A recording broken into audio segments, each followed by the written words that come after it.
Aujourd'hui, j'ai un message très, très simple. Tu peux haïr ta famille. On nous inculque très, très jeune que la famille, c'est la chose la plus importante. Il faut aimer son père, il faut aimer sa mère, il faut triper sur sa sœur. Mais tu peux tomber dans une famille d'abrutis. Si tu choisis pas ta famille, si par hasard, tu es tombé sur plein de gens stupides et méchants, tu peux les haïr. C'est super, super normal de s'extirper de gens qui te font mal et qui sont tout croche. Moi, je déteste l'idée que... on dit souvent que la famille devrait les aimer d'un amour inconditionnel. Puis moi, je trouve ça débile parce que moi, mon amour est conditionnel. Je vais t'aimer sous certaines conditions. Si tu es méchant avec moi, si tu manipules, si tu es passif-agressif, si tu n'acceptes pas la critique, je veux pas t'aimer. C'est terrible. Alors, si ta famille est fucked up, si tu as un membre de ta famille, c'est normal de ne pas y parler et je t'encourage d'arrêter ça. C'est super, super sain. Tu sais, souvent, on peut passer des années en thérapie ou à essayer de corriger le lien avec notre père ou notre mère ou notre oncle. Ou des fois, juste fuck it. Des fois, on n'est juste pas fait pour s'entendre. On a des collègues qu'on n'aime pas puis qu'on évite. On peut faire la même chose avec des membres de notre famille. Alors voilà. Noël prochain, si t'aimes pas ta famille, juste fête pas Noël. Va fête Noël avec des Juifs et des Arabes. Puis va au cinéma. Moi, c'est ce que je fais depuis l'âge de 12 ans. Je chill avec des Juifs et des Arabes. On va voir des films vraiment, vraiment cool. Parce qu'à Noël, il y a toujours des films extraordinaires qui sortent. Puis ça me permet de pas traîner avec du monde qui me font pas triper. Bon podcast.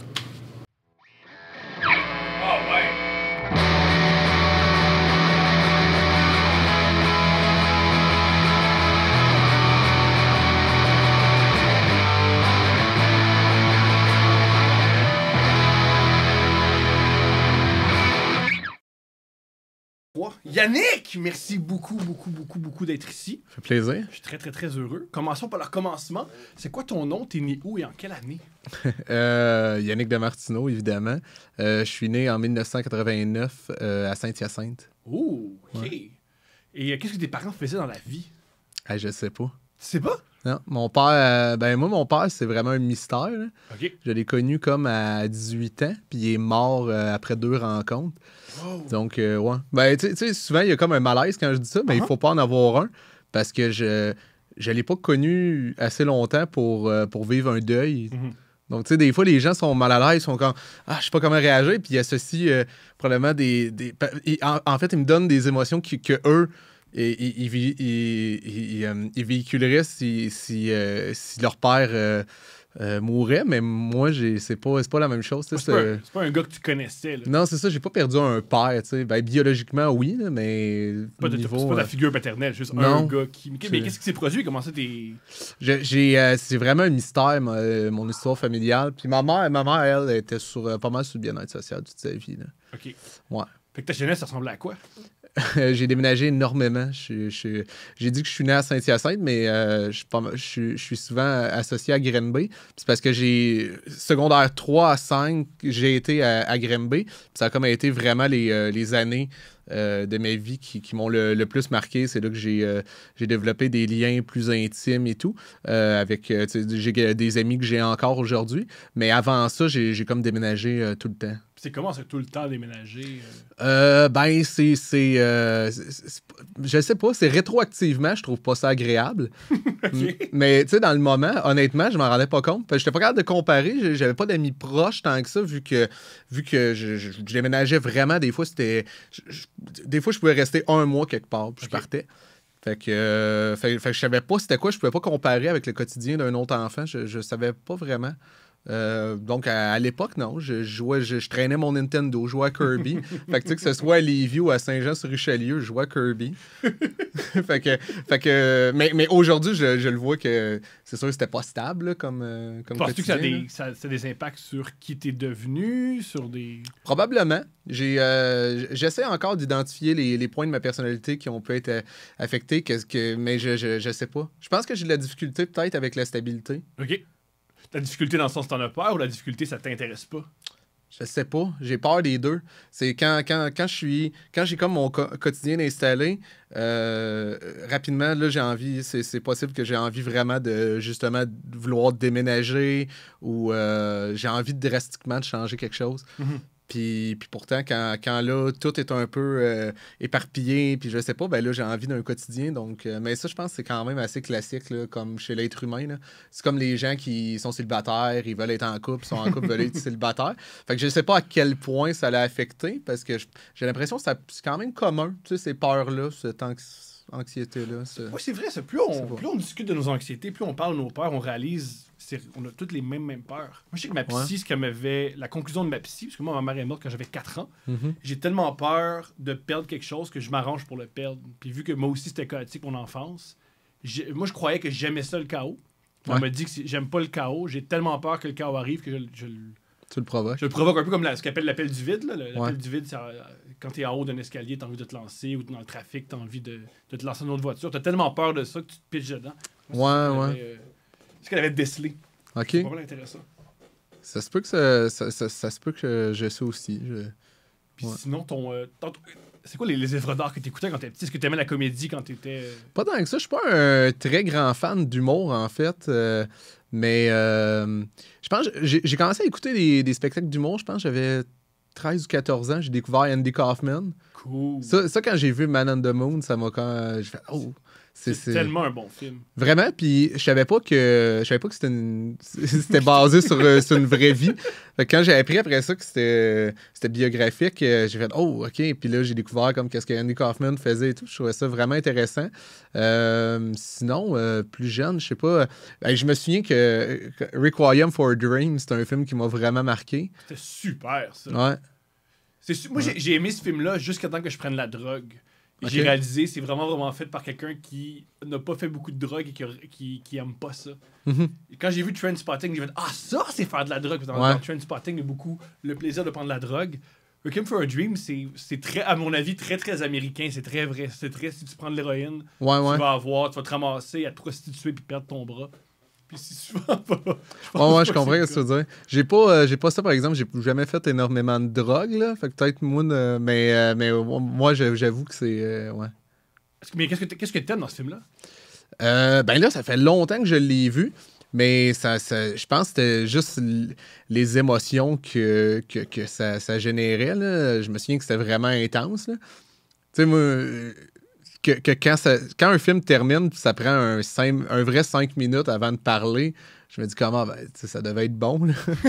Même j'ai le goût de pleurer, whatever. Je l'ai dit justement à mon fils un moment donné parce que lui, il a pleuré devant le film Thor. OK. Parce qu'il comprenait pas à la fin. Il faisait pourquoi son frère, il est pas cool avec. Puis là, il pleurait à la fin du film. Puis là, il était comme gêné. Puis j'avais dit, non, mais c'est correct. Si tu pleures, ça veut dire que le film est bon. Mais j'avais oublié de dire que, c'est pour un drame, là.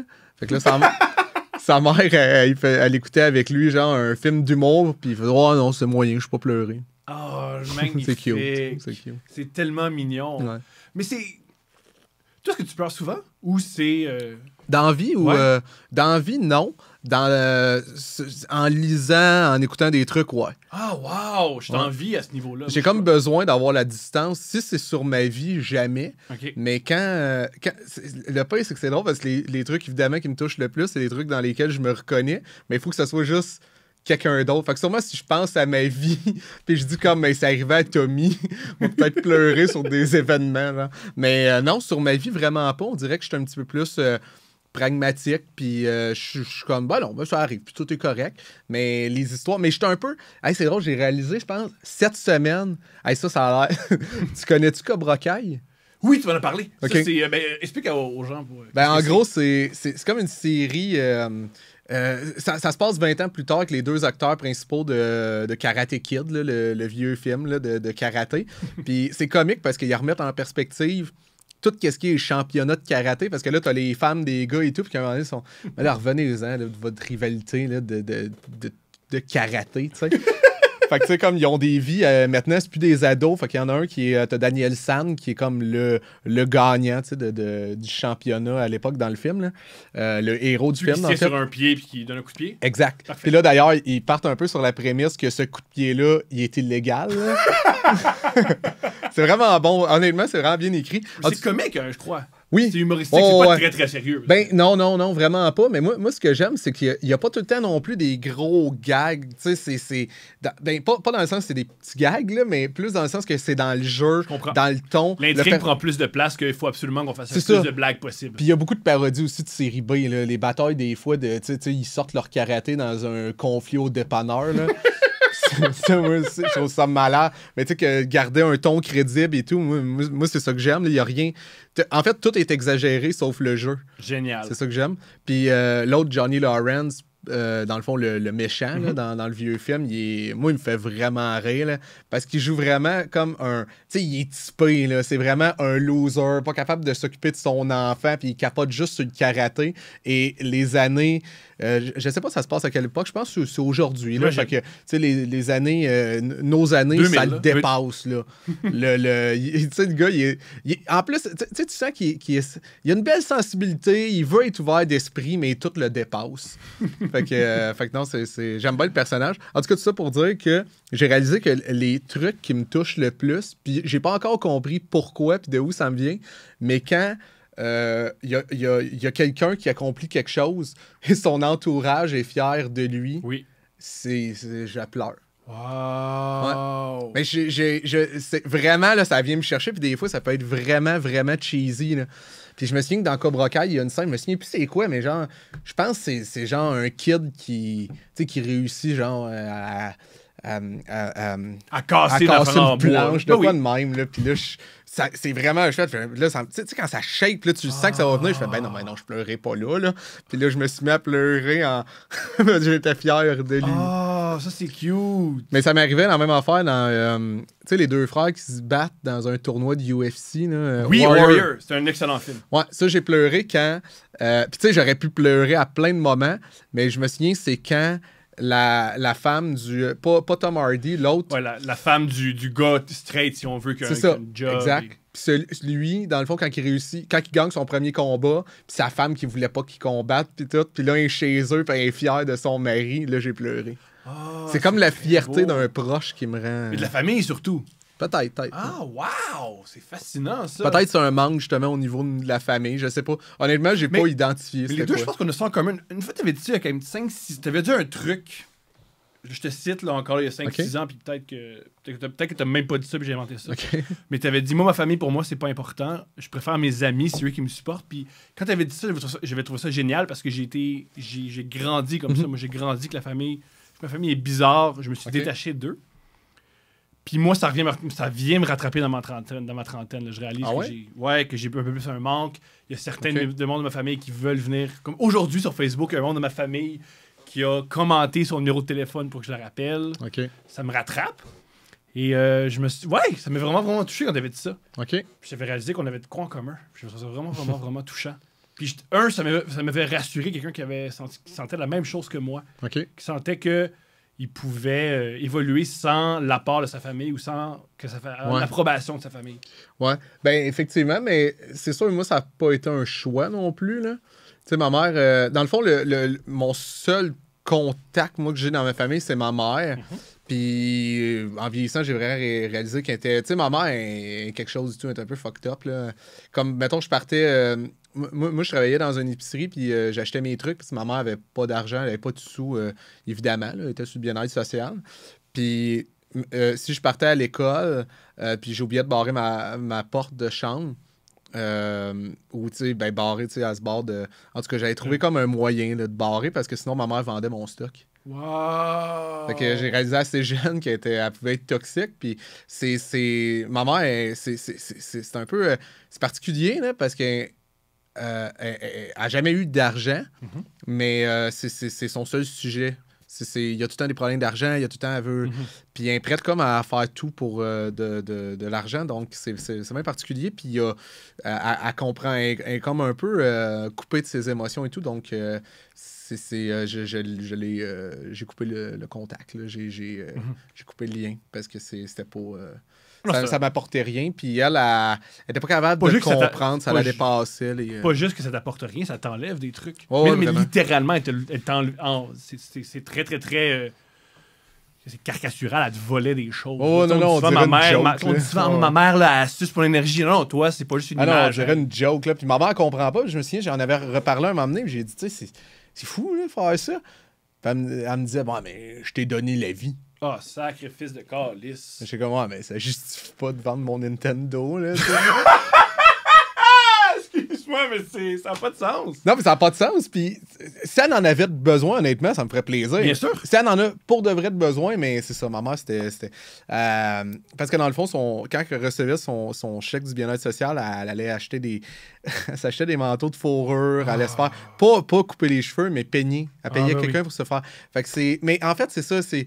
Ma mère, ça, je te dis, c'est que c'est bien mystérieux, la vie de mes parents. Mais j'ai commencé à poser des questions à des oncles, tantes que je connaissais pas, mais que j'ai retrouvés. Puis là, j'appelle, puis je pose des questions. Puis en fait, j'ai appris qu'ils ont été riches, mes parents, pendant 3 mois. 3 mois? Ouais. OK, ça m'intéresse. Comment ça? Comment t'es riche pendant 3 mois? Le père de ma mère, quand il est décédé, il a légué 500 000 $ à sa fille et à son fils.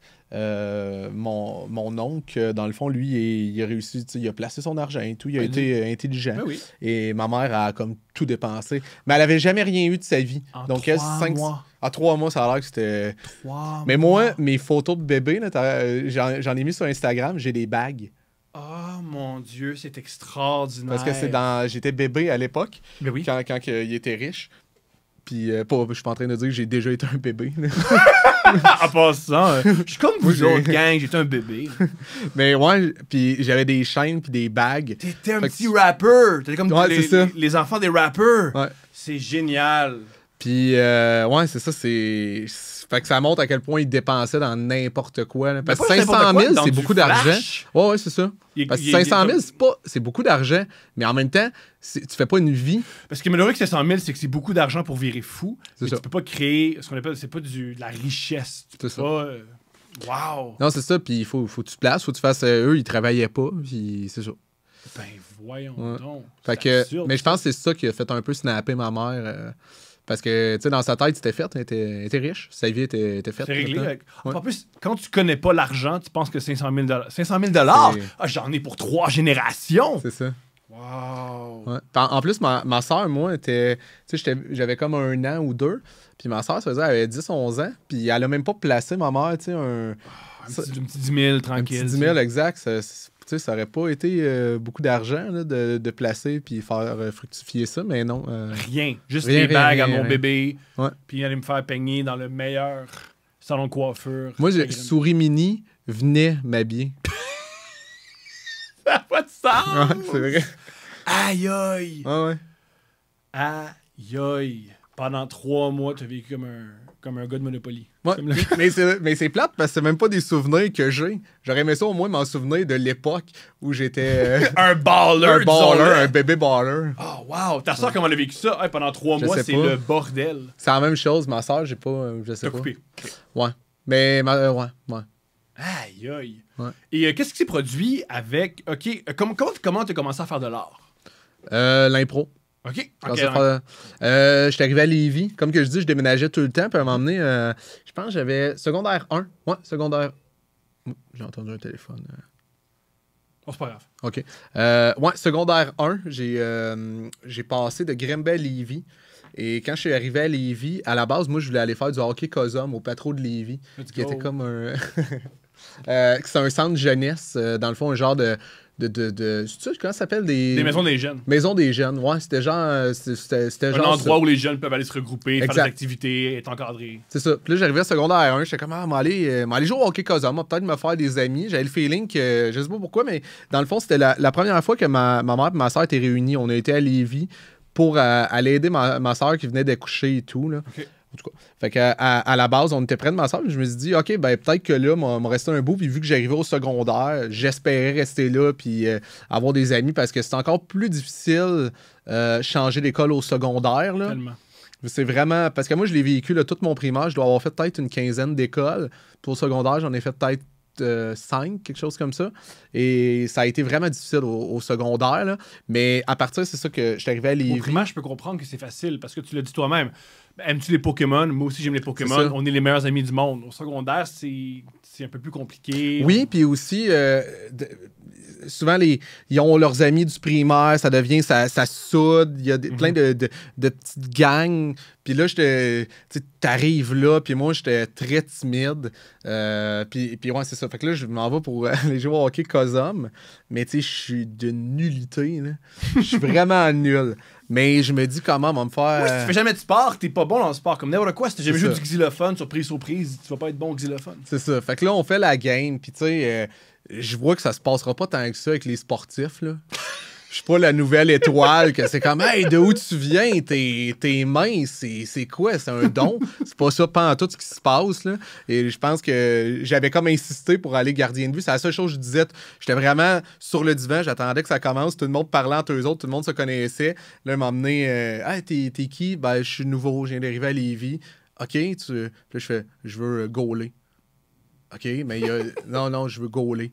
Puis là, OK, mais là, je gaule. Puis tu sais, pour vrai, je pense que j'ai fait... il y a eu 25 buts. Là. Oh, c'est extra. J'étais Gauler, c'est nul, vraiment tough. C'est tough. Puis tu sais, j'avais jamais fait ça de ma vie. Ça Là. n'a pas rapport, gauler, vraiment. C'est pas Mais naturel. C'est pas naturel de se mettre devant un objet là, quand il arrive Non, vers toi. mais je me disais, avec le masque, moi, être moins gêné. Ah. C'est con de même. C'est vraiment pas con, au contraire. C'est brillant, ben oui, t'es gêné si j'ai un masque. Ah. Parce que moi, je me disais, moi, j'espérais que la magie opère, puis tu sais, être bon. Comme dans les films. Dans les films, ils sont juste géniaux. Puis, ça existe. Ah, moi, j'ai toujours eu ça. Savoir jouer de la guitare. Ben non, faut que tu joues des gammes. Puis... C'est ça, exact. Puis là, j'étais retourné au patron. Puis là, j'ai retourné pour jouer au hockey COSOM. Là, ils me disent « Hey, il n'y a plus de place. » Je savais que c'était de la bullshit. C'était juste « Joue pas avec nous. » Mais là, ils m'ont dit... ils m'ont envoyé dans un petit local. Ils m'ont dit « Ah, il y a une autre activité aujourd'hui. » Puis c'était de l'impro. Mais moi, j'avais aucune idée c'était quoi. Puis là, je me souviens encore, première impro à vie, c'était le blond aux chaussures noires. Puis là, je me souviens parce que l'impro, c'est vraiment bien déroulé, mais moi, je comprenais pas. Tu sais, dans ma tête, tu sais, on dirait que quand t'es jeune, tu te fais rire. Oui. Tout le monde pense qu'ils sont comiques. Oui. Mais quand tu vieillis, à un moment donné, tu réalises comme, est-ce que les autres me trouvent comique? Puis c'est là, vraiment, moi, j'ai compris. Parce que moi, j'étais sûr que le monde riait de moi. J'étais comme, je suis dans un gros dîner de cons. Ça riait, ça applaudissait. Puis j'étais comme, bon, j'ai l'air d'un tweet. Puis là, moi, à ce moment-là, je comprenais pas que ce que je disais était comique, puis j'avais de la répartie. Puis après ça, c'était « Hey, veux-tu faire l'équipe de tournoi? » Puis là, je suis comme « Bon, ils veulent m'humilier en contexte de tournoi. » Tu sais, dans ma tête, j'étais pas bon. Puis là, finalement, j'ai comme réalisé au fil des matchs que les autres me demandaient des trucs. C'est comme « Comment tu fais pour penser vite? » Là, je sais pas. Je dis ce qu'est-ce qui me vient qu'est-ce qui me passe par la tête, là. Puis là, j'ai réalisé de « Ah, OK, ben j'ai un potentiel en impro. » J'ai commencé à vraiment... T'as un talent? Disons-le, t'as un talent. Peut-être... Mais I guess. Je reviens à ce que j'ai dit, puis je suis pas d'accord. Il y a des gens qui, dans le sport, ont un talent naturel. Je veux dire, LeBron James, il a toujours été plus rapide que les autres. Il comprenait. Il y a des gens qui ont un talent en art. T'as trouvé ton talent, c'est cool. C'est pour ça que je dis, par exemple, peut-être potentiel, mais ouais, ça revient au même, là. Tu sais, dans le sens qu'après ça, c'est le nombre de temps que tu vas... Tu sais, probablement qu'il y a des gens qui ont plus de potentiel que des gens qui sont servis, qui ont développé... je veux dire, ça se développe quelque part, mais c'est sûr qu'il y en a qui partent pas du même point de départ. Tu dis ça, il y a une théorie qui dit qu'au tennis, on saura jamais c'est qui le meilleur joueur de tennis, parce que c'est juste les riches qui y jouent. Ah, c'est vrai. Mais exemple, on revient à LeBron James. Ouais. Une raquette dans les mains de LeBron James à 6 ans. Ouais. Puis regarde à 19 qui m'a dominé. LeBron James, 6 pieds 9 au filet. Puis je pense pas que tu peux le passer. Là. Ouais. Il y a aussi une question de circonstances. Ben oui, c'est vrai. C'est pareil, je pense en art, c'est pour ça que c'est important d'avoir le plus de gens dans les écoles de théâtre ou des gens de tout azimut, parce qu'il y a plein de tu dis toi-même, il y a plein de potentiels qui sont pas... Ben oui. C'est clair, ben oui. Okay. Ça a commencé comme ça, très rapidement, t'as fait des tournois d'impro. Ouais, ben à Lévis, mais je suis déménagé rapidement aussi, puis c'est là que je suis arrivé, en fait secondaire 3, je suis arrivé à Granby. J'ai fait Lévis, Saint-Romuald... Finalement, tu t'es ancré en quelque part. Mais en fait, je me déplaçais d'un endroit à un autre, mais c'était tout le temps ça. Je me faisais des amis à l'impro. Puis en ayant fait des tournois, là, même si je pense que je m'étais retrouvé à Trois-Rivières, puis je connaissais une fille qui était dans l'équipe d'impro de Trois-Rivières, qu'on s'était croisés en tournoi. Fait que là, je commençais à avoir des amis de changer d'école, mais j'allais voir le monde d'impro. Ah oui, on s'est croisés. Donc là, ça se passait quand même mieux qu'avant. Puis quand je suis arrivé à Granby, c'était fou l'impro. secondaire 3, là, premier match, je me souviens. Moi j'avais juste joué dans des petits... Des petits locaux. Ah ouais, tout petits. Puis même les tournois, tu sais, c'était 7 parents bien motivés un samedi matin avec leur café qui écoutent des jeunes faire des jokes. Puis tu sais, même si pour les jeunes, j'étais pas pire, à un moment donné, là, ça restait tu sais, j'étais un kid de 13 ans qui faisait des jokes. Tu sais, je serais curieux de revoir mes matchs. Je sais que le monde était wow! Sûrement que moi, je ferais ouais, tu sais, c'était correct, là. Mais quand je suis arrivé, c'est ça, à Granby, il y a un midi qu'il annonce l'impro à l'Intercom. Et là, je m'en vais voir ça et c'est fou, il y a 400 personnes dans l'auditorium.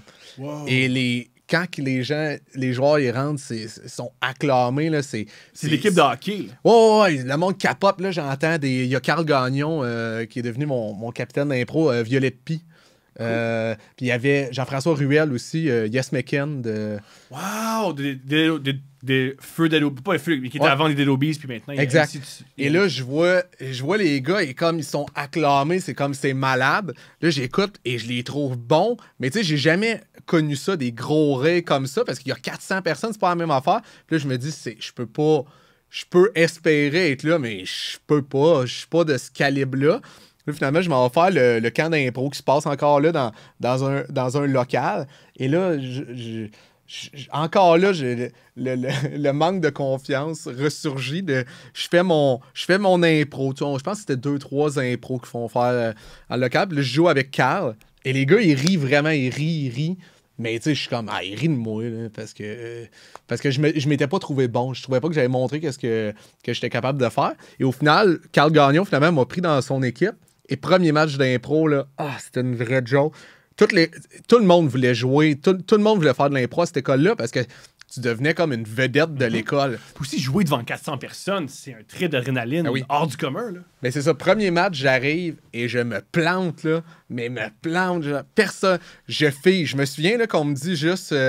c'était quoi? Carl, il me dit, mettons... hey, excuse, t'as-tu vu les muffins? Je travaille dans un café et pas juste comme...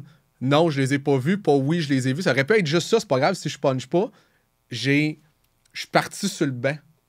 Wow. Genre, j'ai choqué à ce point-là de faire... Puis je suis parti m'asseoir. Puis là, il était comme... Bon, voyons. Puis là, il fait une joke. Genre, c'était sa première journée ou whatever, tu sais. Mais... Et là, il y a un malaise. Gros malaise. Et là, je veux plus jouer de la game. Et tout le monde dans les corridors, c'est comme... Hey, t'es nul à chier. Puis tout le monde... Et là, je me dis, Colin. C'est ton refuge. C'était ça que j'avais. Mais finalement, l'autre match d'après, ça a été tout le contraire. L'autre match d'après, j'ai réussi à faire. C'est là que j'ai découvert, je m'alignais là-dessus. C'est qu'il y a une impro qui était catégorie stand-up. Et là, moi, je savais pas c'était quoi. Je demande à Carl, c'est quoi ce stand-up? Il fait, dans le fond, tu sais, comme les humoristes, ouais.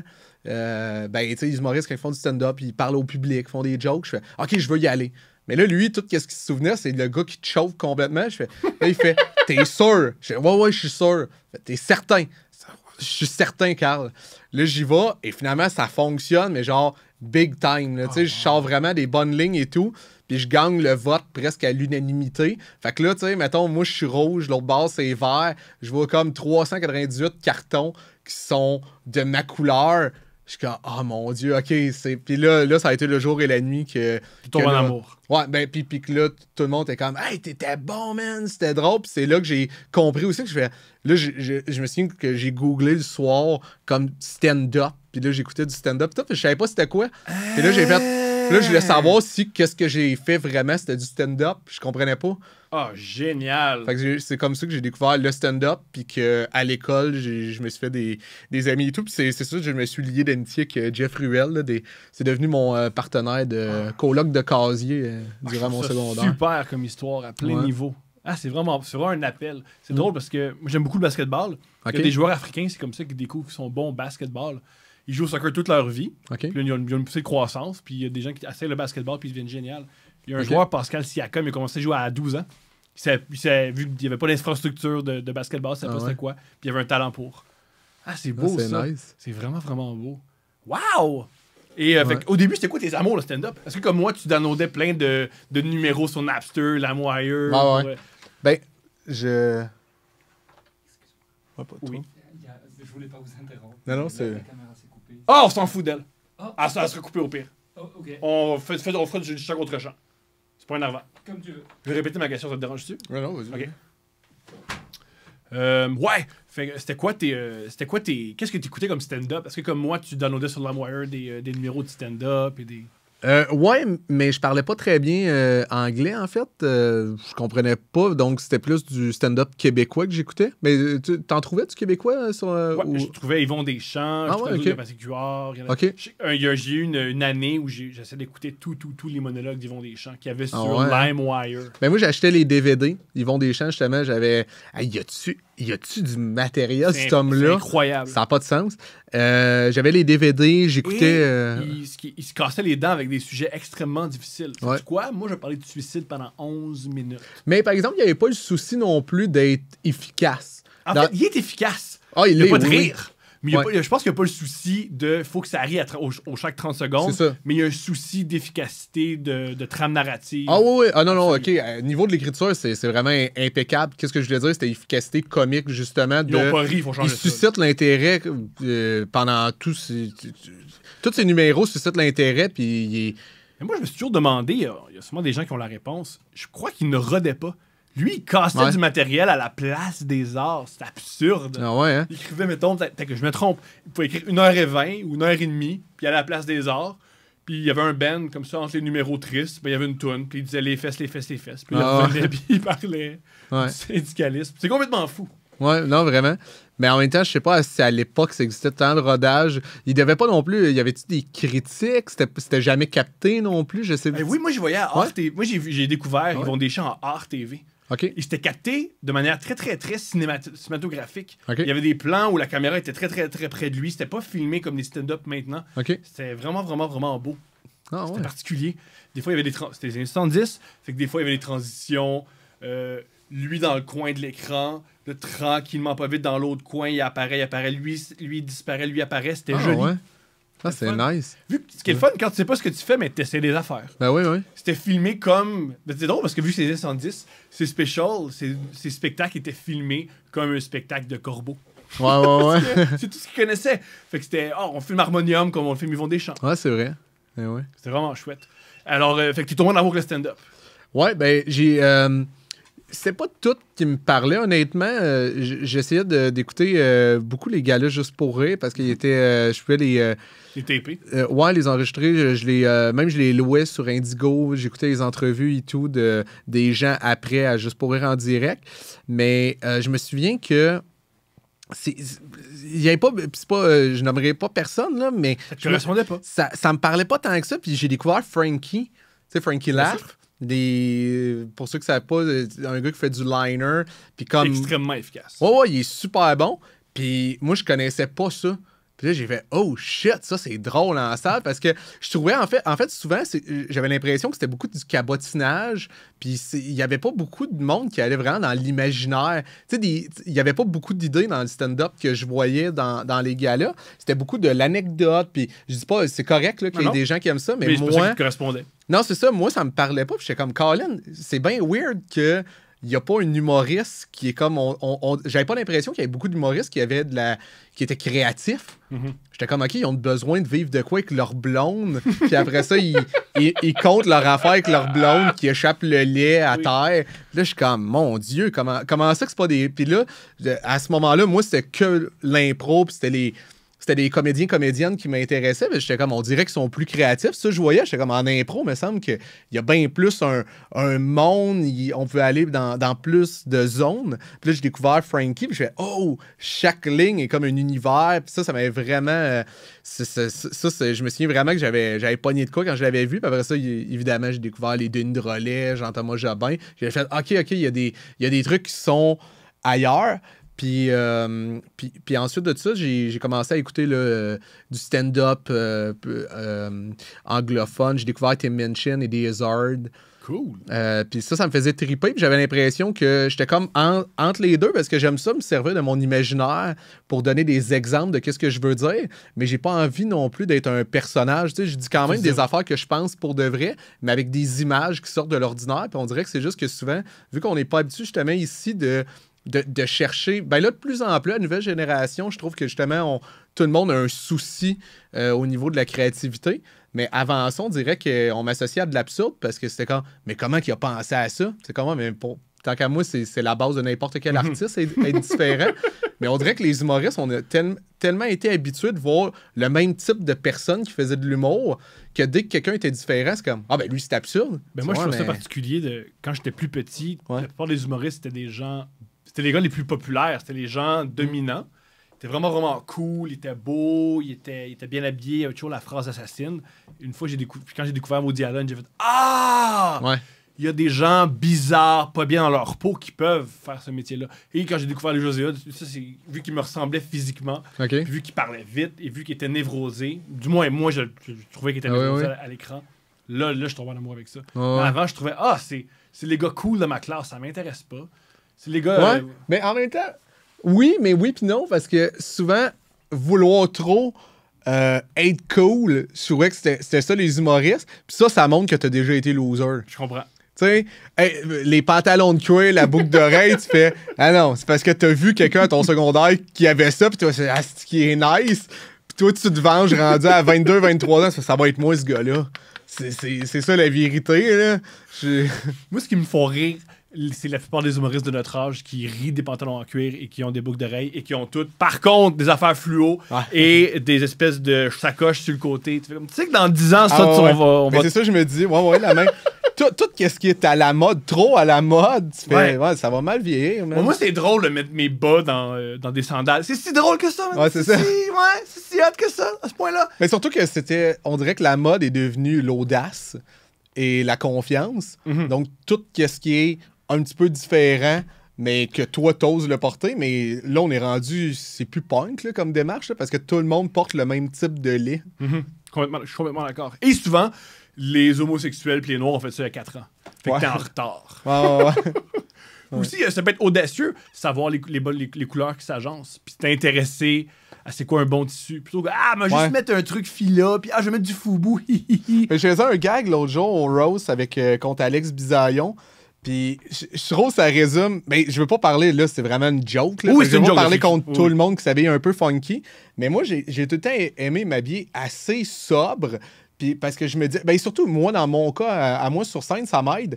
Parce que depuis que j'ai changé de look un peu, puis j'ai l'air plus standard, normal. T'as l'air d'un gars à la banque. C'est ça. Je peux aller plus loin dans mes trucs parce qu'ils font comme il niaise, il joue au fucké. À la place que, comme avant, on me dise comme lui, il est weird en esti, tu sais. Fait que, mais qu'est-ce que je disais avec Bizarrion? Je disais juste comme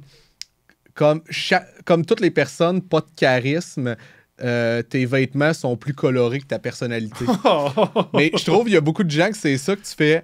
Tu fais comme, OK, tu t'habilles funky. Tu sais, quelqu'un qui s'habille trop funky, je me dis, il est plate.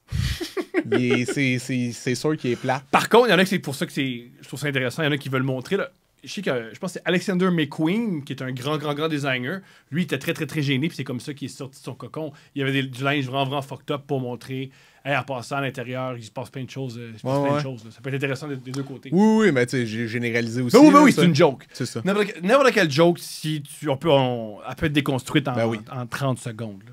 Ça me fait beaucoup rire, comme on le dit. En passant, ta blague, t'as un manque de nuance. Effectivement, une pensée de 12 mots ne résume pas l'existence. T'as raison. Ouais. Mais nuancer, c'est pas drôle, là. T'sais. Oui, c'est vrai. Non, mais tu sais, j'exagère, là, mais en même temps, il faut que tu sois tranchant quelque part. Là, parce que sinon, qu'est-ce que tu veux apporter? C'est ça. Non, c'est enlevé, oui. Faut que tu fasses des statements à un moment donné. C'est ce qui est dur des fois quand en télévision, tu veux construire des personnages, puis tu te fais dire par soit des réseaux, des boîtes de production. Pas très nuancé le personnage. Tu fais, pas vraiment. C'est vrai. Lui, il est souvent fâché. C'est souvent ça son énergie. Ouais. Des fois, quand tu réussis à nuancer, ça peut marcher, mais bref. Alors, ton premier show, c'est quand? C'était-tu à l'école? Non, c'était dans un Mike's à Cowansville. Ouais. Excuse-moi. Ouais, j'avais vu sur un apron qu'il y avait un concours d'humour. Génial. Puis j'ai fait, moi, aller essayer. Puis j'avais ramassé comme les gags que j'avais fait en impro qui avaient fonctionné. Ah, t'es noté? Ouais, quand c'était des liners. Après avoir vu Frankie, chaque fois que je faisais une impro, que je me disais, hey, ça, c'est un liner, je le notais. Génial. Fait que là, j'avais été voir mes notes, j'avais environ 15 liners. Puis là, j'ai rajouté là-dedans une couple d'idées. Puis ouais, j'ai été faire le concours. Puis ça s'était bien passé, j'avais gagné. Yeah! Félicitations! Ben merci, mais je pense... Premier show, une victoire! Oui, mais en même temps, je pense que, tu sais, j'avais 16 ans, Ah. j'étais arrivé en autobus. Gagné pareil. Oui, mais... Ah, mais moi, j'ai de la misère avec le concept des concours, tout court. C'est tellement subjectif, là. Puis j'haïs ça, mais... Je suis d'accord avec ce que tu dis. L'exception qui confirme la règle, c'est le concours d'humour à Cowansville dans un Mike's quand tu as 16 ans. Ça, c'est différent. Les concours d'humour, ouais, mais à 16 ans, il faut que tu montes sur une scène à Cowansville. Mais je pense qu'ils ont fait le bon move, par exemple, de... Peu importe les raisons, ça m'a donné la confiance d'y retourner. Puis, je t'expliquais un peu mon histoire familiale et tout, c'était comme je venais de me découvrir une passion, puis... donc ça a vraiment été positif pour moi. Là, je voulais faire de l'humour. Là. Ah, génial. Ouais. Et comment t'as commencé ça? Comment t'as fait? Comment concrètement tu t'es dit, bon, ben, je veux devenir humoriste? Go. Ben, c'est vraiment à partir de là. Et au-delà de tout ça, ben, moi, c'est sûr que je me suis pas posé tant que ça de questions. J'ai pas de modèle de carrière autour de moi. Là. Ma mère, c'est bien-être social. Ma soeur a pris un peu le même pattern que ma mère. Ça a été très difficile. Mon père, j'avais aucune idée. Il y avait personne qui m'entourait qui avait des jobs. Fait que moi, là, c'était très flou. J'avais commencé à travailler dans une épicerie, mais ça a duré 2 mois qu'à m'emmener, moi, me faire crier après. J'avais mal placé les pois chiches. Je suis juste parti. Puis, tu sais, on m'appelait et disait, t'es où? Je suis parti. Le gars, il m'a gueulé après. C'était pas le fun. Mais là, c'est pas de même, ça marche. Puis là, on me disait, t'es quoi, c'est pas de même, ça marche? Puis ça me choquait, moi, de me faire dire, c'est pas de même, ça marche. Tu sais, je comprenais pas. Je fais, ça peut marcher de même, moi, ça me convient pas, je m'en vais. Tout à fait légitime. C'est ça, puis fait que moi, j'avais comme pas de plan, mais j'étais comme, j'aime ça, faire ça, on va faire ça. Puis, tu sais, tout le stress que les gens ont d'habitude, après ça, les études, ça va fonctionner, mon plan, puis là, j'ai un plan B. Là, le monde me parlait d'un plan B, j'étais comme, ben non, tu sais, on va faire ça, c'est tout. Mais tu sais, moi aussi, je me disais, c'était pas que je me disais, c'est sûr à 100% que je vais réussir, c'est que je me disais, si je fais 100$ dans une année, d'après moi, c'est assez. Tu sais, j'avais aucune idée. T'avais pas de notion. Ma mère, ouais, c'est ça. Ma mère n'a même pas de compte de banque. Elle allait faire échanger ses chèques au pawn shop. Fait que je savais pas comment ça fonctionnait, là, la vie économique. Ouais. Aucune idée. Ah, mais ça, c'est cool. C'est vraiment une... Mais tu l'as transformé en force, mais tu l'as vraiment... C'est une force dans ton cas. Parce que t'as pas d'attente. C'est super, ça. Ouais, ben en plus de ça aussi, j'ai eu un enfant, moi. Ouais, qu'est-ce qui s'est produit? Qu'est-ce qui s'est passé? Oui, parce que je pense pas que c'est le plan, là. Ou peut-être, je l'ignore. Non, c'était pas le plan du tout, là. C'était pas une adoption ou à 18 ans. Dans le fond, j'avais une copine à l'époque, Jolene, qu'elle s'appelle. Puis, dans le fond, c'était première blonde. On s'est quittés. Puis quand on s'est revus, on a couché ensemble, on s'est pas protégés. Puis ça a été pas mal ça. Tombé enceinte, on n'était plus ensemble. Moi, j'ai dit, écoute, si tu décides de le garder, moi prendre mes responsabilités. Mais moi, c'est sûr que je penche. Puis là, finalement, elle a décidé de le garder. On a fait de notre mieux comme ensemble. On a essayé de déménager ensemble tout quand il est né, mais ça fonctionnait pas. Là. On est vraiment les antipodes, moi puis elle. Là, c'était impossible qu'on redevienne un couple ou whatever. Mais voilà. Et OK, comment t'as appris que t'étais père? C'était comment? Par téléphone, face à face? Non, face à face.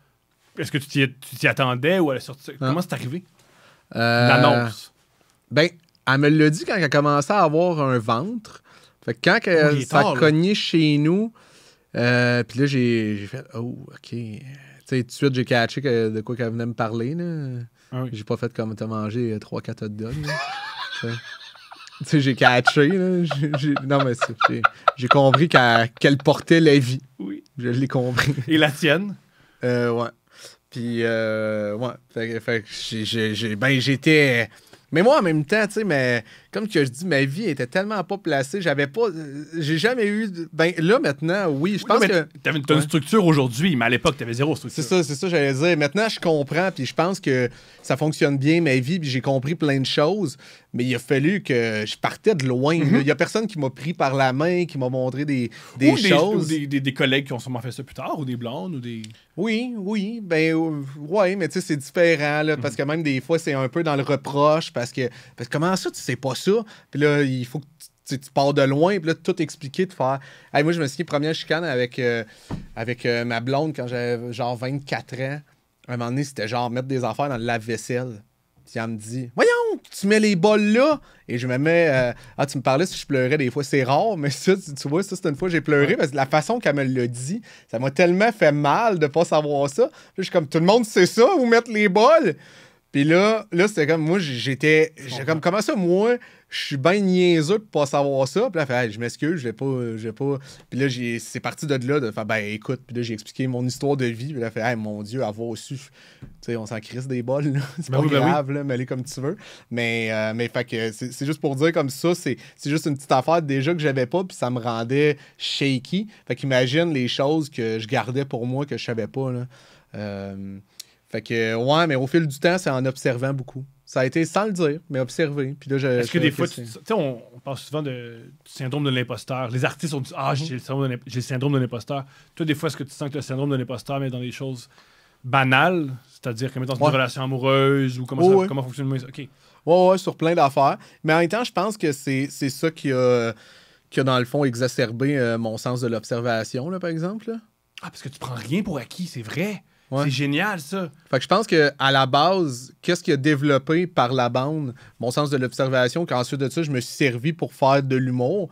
À la base, c'était vraiment pour vivre. Là. Je faisais, OK, c'est comme ça, OK, c'est le même. OK, puis là, je regardais... Tu sais, je regardais sur les ordinateurs de mes amis. Quand ils étaient aux toilettes, je regardais dans Recherche ordinateur, curriculum vitae. Puis là, je regardais, OK, c'est le même qu'on fait ça. Tu sais. En secret? Ouais, en secret, mais ça me gênait trop. Ça, je te dis. C'est pour ça que je te donnais l'exemple du lave-vaisselle. Ça me gênait.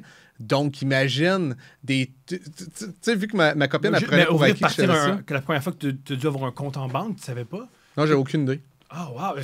Comment c'est arrivé, ça? Comment ton premier compte en banque? C'est Sam Tétro, un autre Maurice. Bien sûr, ben oui. Ton grand ami, oui. Ouais, c'est ça. Un gars très talentueux en passant. Quand je suis arrivé à Montréal, c'était avec lui. Je l'avais rencontré encore là dans un match d'impro à Saint-Hyacinthe. Il était au cégep, lui. Puis j'ai dit, hey, je veux... après le match, moi, j'avais pas d'endroit où dormir. Puis j'ai dit, hey, c'était le fun, la mix qu'on a fait ensemble. Penses-tu que je peux dormir chez vous? Puis il m'a dit, bah ouais, pas de trouble, trouvais ça drôle, tu sais. Puis là, finalement, j'ai dit, moi, je veux déménager à Montréal pour faire de l'humour. Puis là, il m'a dit, ah ouais, c'est bien cool. Puis là, ça l'a allumé. Il fait, hey, moi tout. Puis on a payé un appart, il m'a aidé, il a payé mon premier mois de loyer. Puis là, j'ai dit, moi, t'as remettre ça. Je me suis trouvé une job à Montréal, puis c'est lui. Là, j'ai tout expliqué mon histoire, tu sais. Puis là, il a fait, moi, t'as aidé. Puis là, ouais. Parce qu'au début, moi, j'allais, comme maman, j'allais au pawn shop, je changeais mes chèques, puis je mettais mon argent dans le congélateur. Lui, il catchait pas, là, il m'a dit à un moment donné, hey man, est-ce que toi l'argent dans le congélateur? Je fais, ouais. Mais pourquoi? Je fais, je sais pas où mettre mon argent. Mm-hmm. Puis là, il m'a dit, mais je comprends pas, t'as pas de compte de banque? Je fais, non. Je sais pas comment ouvrir un compte de banque. Puis là, j'ai fait, il faut tes pièces d'identité. Là, j'avais pas de pièces d'identité. T'avais pas de pièces d'identité? Non. J'ai fait venir mon baptistère. J'ai été... Après ça, quand j'ai eu mon baptistère, là, j'ai été chercher ma carte d'assurance maladie. OK, tu partais d'extrêmement loin. Rien. T'avais absolument... Rien. Oh, wow! Ouais. Aux yeux de l'État, t'existais pas. Non. Ah! Je reviens toujours à ça, mais la plupart des joueurs de football ont ce processus-là. C'est genre l'université qui est... C'est pas l'université, c'est des coéquipiers. Parce que j'avoue, ils sont même pas à l'école. C'est ça? Ben, ils sont à l'école. C'est pas une question d'université, c'est qu'il y a des coéquipiers, ils viennent du même milieu. La plupart des joueurs de football, c'est des joueurs c'est des gens qui veulent se sortir de la pauvreté. Il y a personne qui aime aller courir au maximum de leur force et rentrer dans un autre être humain. Personne n'aime ça. C'est pour te sortir de la dèche. Ouais. Et là, quand tu rentres dans une équipe de football, les vétérans t'expliquent comment ça fonctionne. C'est quoi un compte en banque, où vivre, comment acheter une maison, comment avoir des papiers, tout ça. OK. Souvent, c'est les vétérans qui s'occupent des recrues comme ça. OK. Quand tu leur parles, la plupart des joueurs, leur premier chèque, ils vont au comptant. Ouais, Ils n'ont pas de compte, ils savent pas comment faire. Puis ils mettent il y avait un joueur, il savait pas. Il y a bien des joueurs, souvent, ils se font appeler par les comptables de l'équipe. Ils jettent leur chèque dans leur char. Puis, ouais? Ils savent pas qu'un chèque, c'est de l'argent, qu'il faut le transformer. Ils savent pas. Okay. C'est le comptable qui doit leur montrer. Mais j'avoue que moi aussi, je me souviens, mon premier chèque, tu sais, le talon, je comprenais rien. Mm-hmm. Je pense que j'ai déjà fait l'erreur là, de garder le talon puis jeter le chèque. Là. C'est sûr que j'ai déjà fait ça. Là. Mais s'il y a des gens qui ont une éducation financière qui l'ont fait, c'est clair. Ouais, c'est ça, exact. Oui. Wow! Wow! Et quand tu arrives à Montréal, je pense que ça c'est dès le début, tu t'es trouvé des spectacles. Comment ça s'est Parti produit? pas en route. J'ai fait en route mon premier gala. Puis, ouais, c'est ça, j'ai été chanceux. Non, j'étais talentueux, bien sûr. I guess, là, je sais pas, mais ouais, mais ça a bien été, puis c'est là. Ah oui, mais on t'a vu en route, fait que là, le monde, il me prenait pour un spectacle, tu sais, du monde comme Frank Grenier, il me donnait des shows, fait ben ouais, tu sais, on t'a vu en route, ça fonctionnait bien. C'est sûr qu'au début, c'était plus difficile, parce que, tu sais, j'ai quand même un style très à moi, puis Particulièrement il y a 10 ans. Ouais. Ben, je sais pas particulièrement ou c'était juste comme moins bien maîtrisé. Maintenant, j'arrive, je pense, avec une certaine confiance. Fait que même si c'est autant. Mais je pense aussi que c'est plus accepté, ce type d'humour-là, maintenant. Là. Je veux dire, ça l'a. Grâce à En route, on en a vu beaucoup, tu sais, des humoristes de OK, il y en a beaucoup qui ont une couleur différente. Là. Il n'y a pas juste les Denis, il n'y a pas juste Jean-Thomas. Il y a plein de styles. Parce qu'avant ça, je me souviens que j'arrivais avant En route, là, j'arrivais dans un bar. Puis c'était vraiment comme c'est quoi ça? Tu sais, ça se pouvait pas. Puis pourtant, moi, aujourd'hui, avec tout ce que je vois comme humour, je me trouve pas si fucked up que ça. J'ai un souci quand même d'être authentique, puis je pense que ça fait partie de moi de penser un peu en diagonale puis d'être original. Mais je veux dire, j'essaie pas d'être fucked up. Là. Il y en a du monde maintenant que eux ils ont le désir qu'on les comprenne pas. Puis je fais, ben là, c'est bien plus weird que moi, ça. Là, et ce qui me ferait dans ton style, j'ai toujours pensé, je veux pas te dénigrer ou rien, c'est très standard. C'est-à-dire que il y a une blague, tu fais des blagues, tu fais toujours des blagues d'observation sur des choses qu'on connaît. T'es loin de. En fait, t'es super accessible. Ben dans ma tête aussi, mais en fait, il y a beaucoup de blagues qui sont pas des blagues mécaniques, qui sont pas des formules, mais je dis des trucs, des images que si t'es vois, tu trouves ça drôle. Ouais. Mais il y a des gens, par exemple, qui sont pas capables de voir ces images-là. Je donne juste comme exemple mon truc là, que je parle des végétariens. Puis je dis le monde qui mange du poisson, le monde qui se dit végétarien puis qui mange du poisson. Puis je dis, ah ben toi, quand c'est dans l'eau, ça compte pas. Fait que toi, un cochon qui se baigne, c'est correct. Mais ça, je sais, ça paraît pas fucked up, tu sais, mais il y a du monde vraiment. Parce que c'est pas dans la formule de joke. Il n'y a pas une joke après de c'est comme si. Oh non, c'est ça. Moi, j'aime ça si l'image est drôle, selon moi. Ben, ça va être ça, la joke. Ben, moi, je trouve la chose la moins drôle au monde, je trouve, c'est une joke. Je comprends. Je trouve pas ça drôle, une joke. Fait que je veux pas que les gens puissent répéter mes affaires. Je veux que ça soit comme, mais c'est drôle ça, puis que quelqu'un fasse. Ben, c'est quoi qu'il y a de drôle? Mais Chris, c'est drôle, le cochon qui se baigne, c'est tout, tu sais. Mais je sais qu'il y a des gens qui font, OK, mais je l'attends, là, la joke, plus, il n'y a pas une règle de 3, il n'y a pas. C'est ça.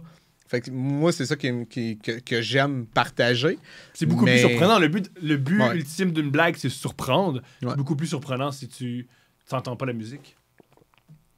Ben, moi, puis comme que je dis, moi, en stand-up, des fois, je les entends, je vois que c'est efficace, mais comme que je dis, mettons.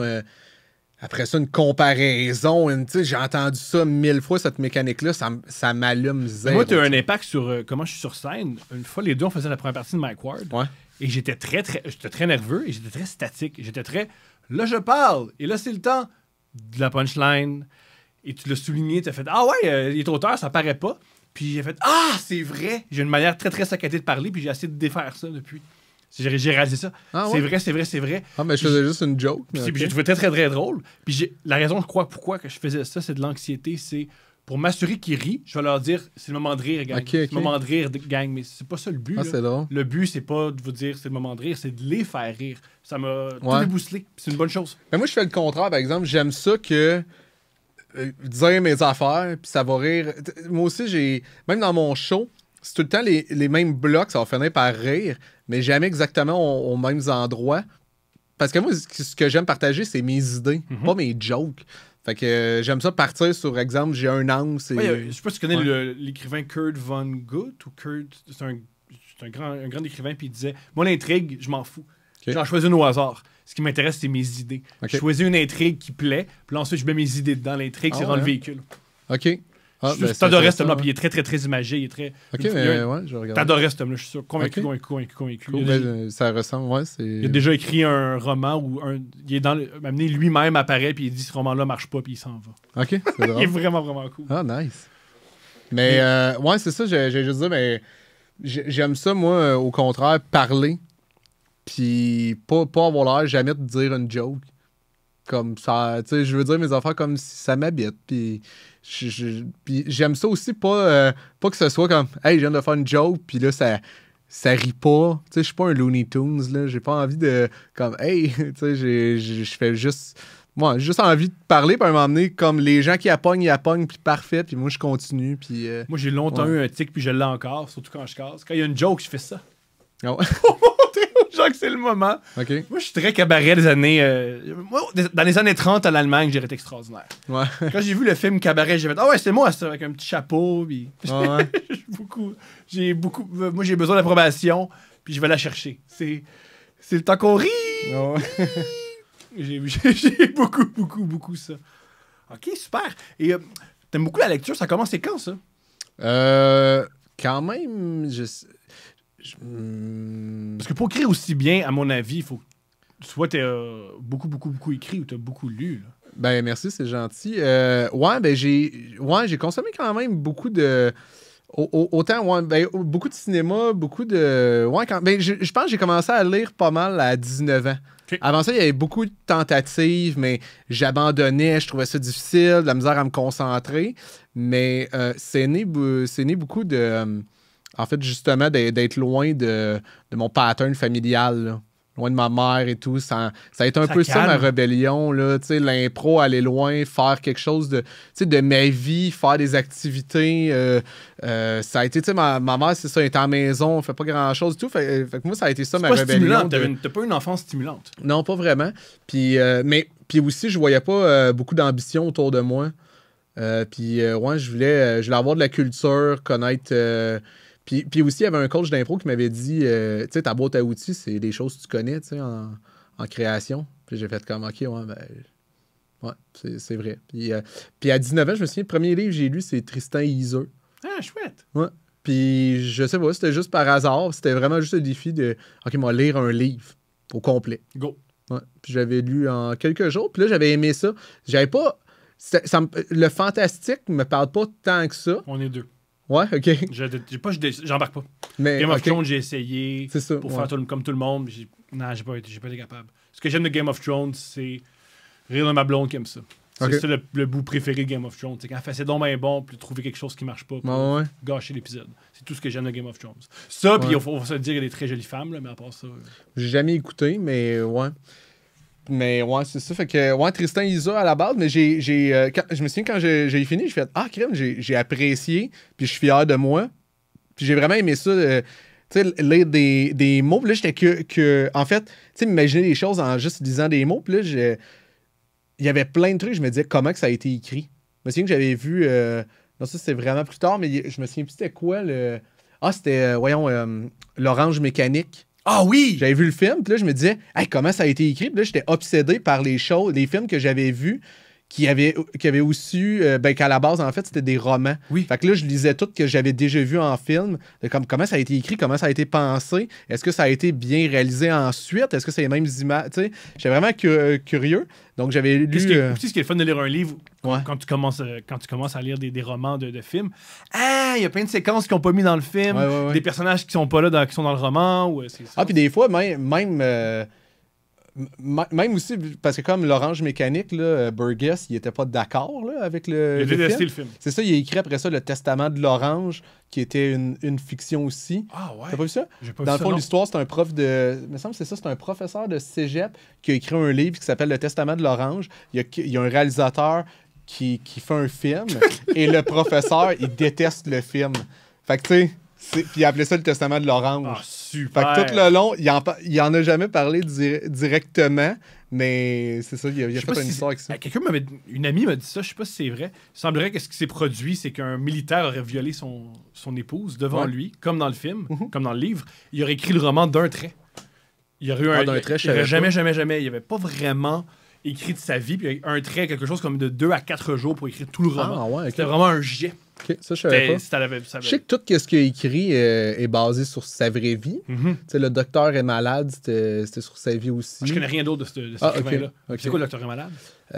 Ça fait trop longtemps, par exemple, je je l'ai lu. Je comprends. Non, mais ça fait. Je me souviens pas tant que ça. Ce que je trouve tellement paradoxal de la lecture, c'est que moi, je me dis, comme toi, je vais lire pour avoir le plus de connaissances possible. Mais je finis un livre, tu me dis c'est quoi le nom du personnage principal, puis je peux pas. J'ai aucune idée. Mais je garde quand même des souvenirs, puis je me dis tout le temps que c'est sûr que quelque part, ça l'influence justement ma façon d'écrire, ma façon de penser et tout, peu importe le livre. C'est ça. Même si je m'en souviens pas, subconsciemment, c'est sûr que ça a fait quelque chose, ça a fait un travail, ça l'a cheminé quelque part. C'est quoi les romans qui t'ont marqué? Le premier que j'ai vraiment trippé, c'est Tous les petits animaux. Ah, qu'est-ce que c'est? De Walker Hamilton. En gros, c'est un petit gars qui... non, excuse-moi, c'est pas un petit gars, c'est un adulte en fait qui pense comme un jeune garçon. Il a clairement un retard. Et il se retrouve sur... sa mère a meurt. Excuse-moi, je retrouve aussi... Non, vas-y, oui, j'adore ça. Vas-y. Sa mère a meurt, puis elle a un magasin général, puis c'est lui qui hérite dans le fond du magasin. Et son beau-père, il est pas gentil, puis il veut juste qu'il signe dans le fond pour que le magasin général lui appartienne. Finalement, le petit gars, il se sauve. Il se retrouve sur l'autoroute, puis il rencontre un camionneur ouais, c'est ça. Le camionneur, il l'embarque.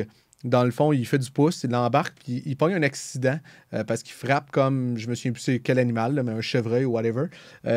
Puis là, quand il se réveille, il y a comme un vieux monsieur à côté de lui qui est en train d'enterrer genre une marmotte de quoi de mer. Puis le vieux monsieur, il dit c'est ma job.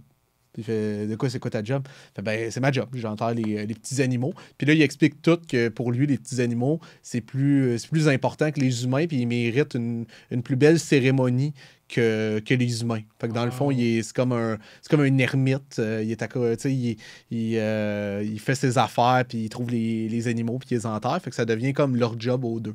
Puis en tout cas, moi, ça m'a comme vraiment marqué parce que je l'avais lu en un seul après-midi. Comme j'avais vraiment dévoré parce que je trouvais ça bien écrit, je trouvais ça intéressant.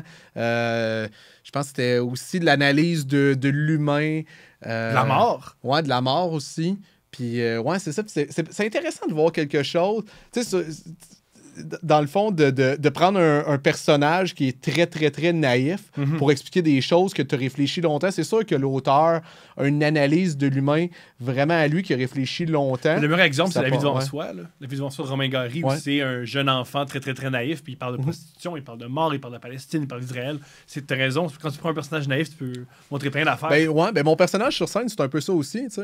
Des fois, moi j'ai été au primaire à une école chrétienne pendant 2 ans. Oh mon Dieu, puis je parle quand même de religion, mais on dirait que mon personnage fait en sorte que n'importe quoi je dis, mais je peux dire vraiment beaucoup de choses, puis les gens ne me prennent pas tant que ça au sérieux.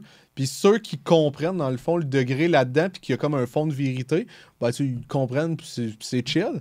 Mais il y a une grande partie que c'est juste des... Ben, ça fait ça avec l'humour en général, que c'est juste des jokes. Mais je pense que ça passe justement parce que j'ai un peu ça. Mon personnage, entre guillemets, il a l'air un peu déconnecté, puis il a l'air de dire des affaires qui sont à côté de la traque. Mais au final, des fois, tu fais... Ben non, c'est juste que t'as pas pris le temps, toi, dans le...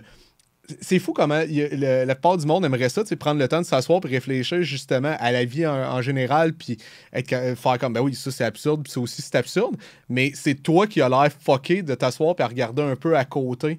Puis là, c'est comme, ah, lui, il est bizarre, mais tu fais, mais pourquoi je suis tant bizarre? La seule affaire qui est bizarre, c'est moi, je prends le temps de faire quelque chose que tu aimerais faire. T'sais, en tout cas, c'est comme weird des fois, ça. Je suis d'accord avec ce que tu veux dire. Ouais. Complètement d'accord.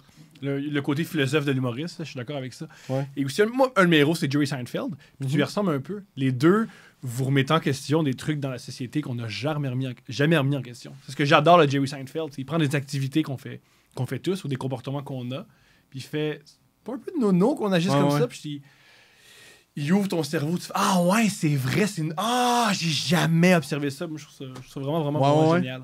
Mais c'est vrai que ça fait partie de moi, ça, un peu, parce que encore là, je pense que ça vient de on m'a pas vraiment... C'est nouveau pour toi, il y a plein de concepts sociaux qui sont nouveaux pour toi, que tu as appris à la fin de l'adolescence ou au début de l'âge adulte. Ben c'est ça, parce que moi, des fois, on me dit comme « Hey, t'es vraiment poli, t'es bien éduqué. » Puis je fais « Ben, tu sais, ça a été un choix. » Puis ça, souvent, parce que, je veux dire, être poli...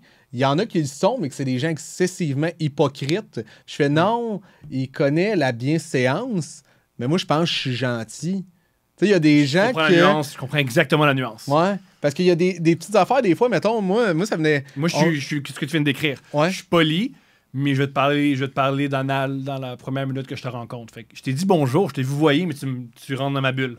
Ouais. C'est plus ça que... Parce qu'on m'avait déjà dit, comme mettons, j'ai pas le réflexe d'emmener des. Maintenant, je comprends, là, mais avant ça, je comprenais pas la convention. Emmener une bouteille de vin quand tu vas souper chez quelqu'un. Puis là, c'était comme. Ben, tu sais, on riait de moi. Là, je suis comme, ouais, mais en même temps, je suis poli, je suis gentil. Puis il y a d'autres personnes là ils pensaient à ça. Mais après ça, ils partent, puis comme, ah, c'était lourd, puis hey, il est-tu fatigant? Puis je suis comme, hey, moi, par exemple, j'étais gentil tout le long. Fait qu'il y a beaucoup de choses qui sont dans les apparences. Fait que moi, dans notre milieu, on parle beaucoup dans le dos des gens. Je t'ai jamais entendu parler dans d'autres personnes, de qui que ce soit. Non, mais je suis assez franc. S'il y a un problème, moi, être vraiment. Ouais. Puis souvent, c'est drôle parce que ça encore, c'est. Le monde a souvent le réflexe de faire. Hey, t'es awkward, là, ou malaise. Je suis comme, mais moi, il n'y en a pas de malaise, moi, te le dire. Tu sais, des gens, des fois, qui font des sous-entendus, puis clairement, qui s'entendent pas super bien avec toi, puis là, moi, je veux juste crever l'abcès. Moi, être vraiment du genre à le dire, de faire, hey, pour vrai, ça me dérange, que ce que tu viens de dire. Puis, y a-tu un problème par rapport à moi? Y a-tu quelque chose? Là, ça va être comme, là, ils cherchent l'approbation des autres de, hey, il est lourd! C'est comme, mais pourquoi c'est moi qui est lourd? J'essaie de régler le problème, parce qu'il y en a visiblement un. Mais il y a beaucoup de gens, justement, ça, moi, j'ai l'air... Ça va? Oui, je te regarde, excuse-moi. Ah, ok, tu te regardais en... Bon, je suis de l'écran. Pas trop. Mais ouais, c'est ça. Puis des fois, c'est moi qui a l'air socialement pas outillé. Mais pour ça, il me semble que ça serait le bon comportement pour que ça soit réglé puis that's it. Mais il y a beaucoup de gens que... Ça me ferait comment, des fois, les gens sont... Ils vont me dire que je suis malaisant. Mais parce que si ça me tente pas de faire du small talk, moi, genre, hey, c'est weird, il m'a même pas demandé si ça allait bien. Mais non, mais c'est parce que je m'en calisse. Puis là, j'ai hey, il m'a dit qu'il s'en calissait. Ben oui, mais ça veut pas dire que ça me tente pas de te parler, mais je veux dire, là, en ce moment, ça me tentait d'embarquer pour de vrai. Ou, tu sais, ça se peut aussi que dans 15 minutes, j'essaie des nouvelles blagues, puis je pense à ça. Et c'est pas bizarre. Dans une loge, on pense tous à ça. On pense à notre matériel. Ouais, puis, hey, si je veux savoir comment t'allais, on peut se parler sur Facebook. Je l'ai jamais fait. Alors, c'est un mensonge de le gars à qui j'ai accès 24 heures sur 24, comment tu vas? C'est faux. Ouais. C'est arrivé dernièrement. Quelqu'un m'a dit quelque chose, puis j'ai pas voulu répondre. Puis en fait, c'est bizarre ça. Puis j'ai dit, c'est bien plus bizarre crier à une foule que je suis bizarre que pas vouloir répondre à ta question. Ouais. Essayer de me bully avec, hein? Tu rentres pas dans la convention, tu ne pas la main du monde. Pour vrai, j'ai pas envie de te serrer ta main, mais c'est pas que je t'aime. Je comprends exactement ce que tu veux dire. Ouais. Ça me correspond. Je l'exprime moins bien que toi, mais je comprends ce que tu vis. Mais c'est ça, parce qu'en général, pour de vrai, il y a pas personne que j'aime pas. Puis j'aime. Il y en a. Dans l'histoire ou dans la vie, là, il y en a, mais tu sais, il y a pas de gens, en fait, que je suis... T'as pas d'ennemis, là, je comprends. Non, c'est ça. Puis en général, ou sinon, j'ai vraiment des bonnes raisons. Quand j'aime pas quelqu'un, c'est vraiment... N'importe qui à ma place ne l'aimerait pas non plus, tu sais, parce qu'il doit avoir une historique ou ouais, c'est ça, exact. Mais sinon, en général, je m'intéresse quand même aux gens, puis je pense que je suis quelqu'un de gentil, mais je force pas les choses. Si ça me tente pas dans le moment, je suis dans ma tête ou whatever. Mais il y a beaucoup de gens, tu sais, moi j'ai de la misère là, en situation en faisant du PR là. Tu sais, dans des soirées, là, puis là, il faut faire ça. Hey, content de te voir, puis là, il faut faire puis là, mais c'est ça qui est fou. J'ai réalisé que... Ben, en fait, c'est ça. Là, j'ai un peu trouvé mes repères, puis ça va. Mais des fois, faire semblant, là, ça sert tellement, mais je trouve ça tellement weird. Je fais, hey, les deux, on a fait semblant d'avoir du fun là-dessus. Là. Les deux, là, la joke que j'ai faite, elle était pas bonne. Toi, t'as trouvé pas bonne, mais t'as fait semblant de la rire. Puis les deux, on est par exemple, si j'ai un projet, moi l'engager. Puis moi, je suis parti en faisant, je pense qu'il va m'engager. Mais les deux, on n'a pas eu de fun. Là. Les deux, on a juste mis notre masque, puis on a fait semblant. Mais c'est weird parce que pourtant, on aurait pu avoir une vraie discussion. Puis moi, c'est ça, c'est souvent quand les gens ont de la misère à me cerner au début. Puis là, quand ils ont une vraie discussion avec moi une première fois, ils font « Ah non, il est cool! » Puis il est vraiment pas si weird que ça, puis il est le fun. Mais ça prend comme une vraie discussion. Parce que si t'es en mode, justement, de passer de small talk en small talk avec tout le monde, là, tu vas tomber sur moi, tu vas faire « Oh, c'était weird. Juste parce que ça me tente pas ça. Je comprends exactement. Je comprends. Oui, je comprends. Et moi, je trouve... Ce que les gens considèrent bizarre, je trouve pas ça bizarre. Je trouve ça bien plus bizarre, les gens qui savent comment serrer une main. Hey, comment est-ce qu'il va? Hey, le vieux chum! On n'est pas des vieux chums, je sais pas. Ouais. Non. Mais c'est ça, moi, tu vois, ça, j'embarque pas. Puis souvent, c'est ces gens-là, justement, qui vont être déstabilisés parce qu'ils vont être genre à faire « Hey man, ça va! » Puis là, je donnerai pas la main. Faire comme... Ou tu sais, ils vont faire une vraie poignée de main. Puis j'avoue que je prends plaisir, justement, à comme vouloir... Non, elle revient vrai. Je comprends exactement ce que tu veux dire. Parce que ça me fâche. Moi, ça vient me chercher ça, de faire...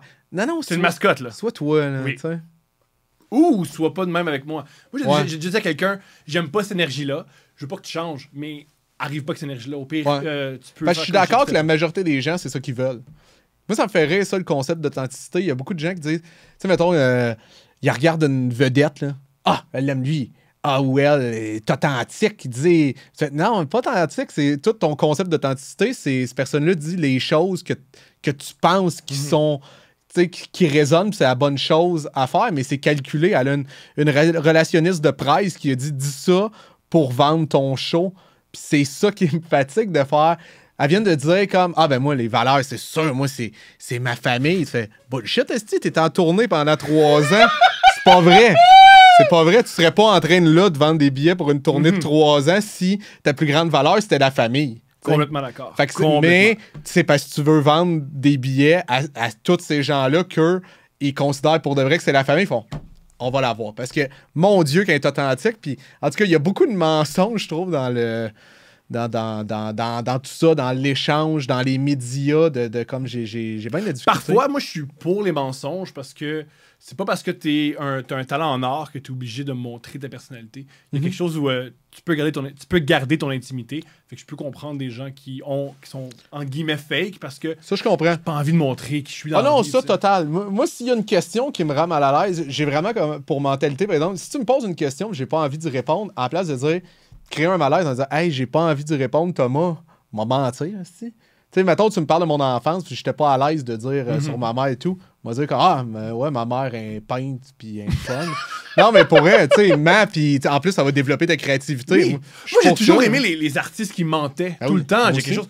Je pense que c'est Romain Gary qui a inventé plein d'affaires. Tant mieux, je veux dire. C'est un des plus grands. C'est même pas son vrai nom, là. C'est ça. Mais il y a un autre pseudonyme, là. C'est Émile Ajar. Mais lui, ce qui s'est ça. produit, c'est que le Goncourt, un grand prix de littérature française, tu peux gagner seulement une fois. Ce qu'il a fait, c'est vrai, il a gagné encore. Il a gagné 2 fois parce qu'il a changé. La vie devant soi, c'est sur son nom de plume, Émile Ajar. Ouais, c'est ça. Mais je crois que toute sa carrière dans l'armée, tout ça, il inventait. Et tant mieux, c'est beaucoup plus intéressant. Ben oui. Et aussi, j'aime beaucoup la vérité, c'est pas juste des faits. Tu peux mentir sur les faits, mais la vérité derrière, les émotions derrière, les idées derrière sont vraies. Oui. La vérité jaillit quand tu fais certains mensonges. Mais tu vois, c'est ça. Ça dépend c'est quoi ton but. C'est juste que là, c'était tu sais, dans le but de vendre des billets, quand c'est vraiment comme pour l'appât du gain, c'est là que c'est différent, là. Ouais, si tu veux faire de l'argent, pourquoi pas? Avec de l'argent, tu peux chercher les affaires. Mais moi, qu'est-ce qui me fatigue, c'est en fait, c'est souvent ces gens-là qui occupent la plus grande place dans les médias. Puis là, on se fait tout à croire quelque chose de... Dans le fond, ça résonne parce qu'on se fait dire, exemple, justement, des trucs comme sur la vie de famille et tout, quand tu sais, mettons que cet artiste-là, il est pas cool avec sa famille ou il est même plus en couple pour de vrai, whatever, tu sais, des trucs comme ça. Puis là, tu fais, puis personne... ou, mettons, là, puis cette personne-là écoute ça, puis se convainc de ce mensonge-là parce que il fait la même affaire au quotidien, whatever. Je trouve juste que ça devient... c'est toxique. C'est ça. Mais par exemple, dans cet aspect-là, je trouve ça cool. Tu sais, si ça fait. Mais Jean Leloup, moi, je veux pas savoir le vrai quotidien de Jean Leloup. Je veux qu'il m'explique des images. Ça crée la légende. Ben oui. Tant mieux si tu as cette créativité-là. Ouais. Non, ça, je suis d'accord. Parce que sinon, moi, pour des trucs comme ça, j'aime mentir. Là. Non, c'est vrai. Mettons, moi je suis genre. Tu me demandes qu'est-ce que j'ai soupé, puis ça se peut que je te dise, tu sais, de la lasagne, puis j'ai mangé un pâté au poulet. Juste parce que ça me tentait pas de dire, je trouvais pas ça le fun, tu sais. Je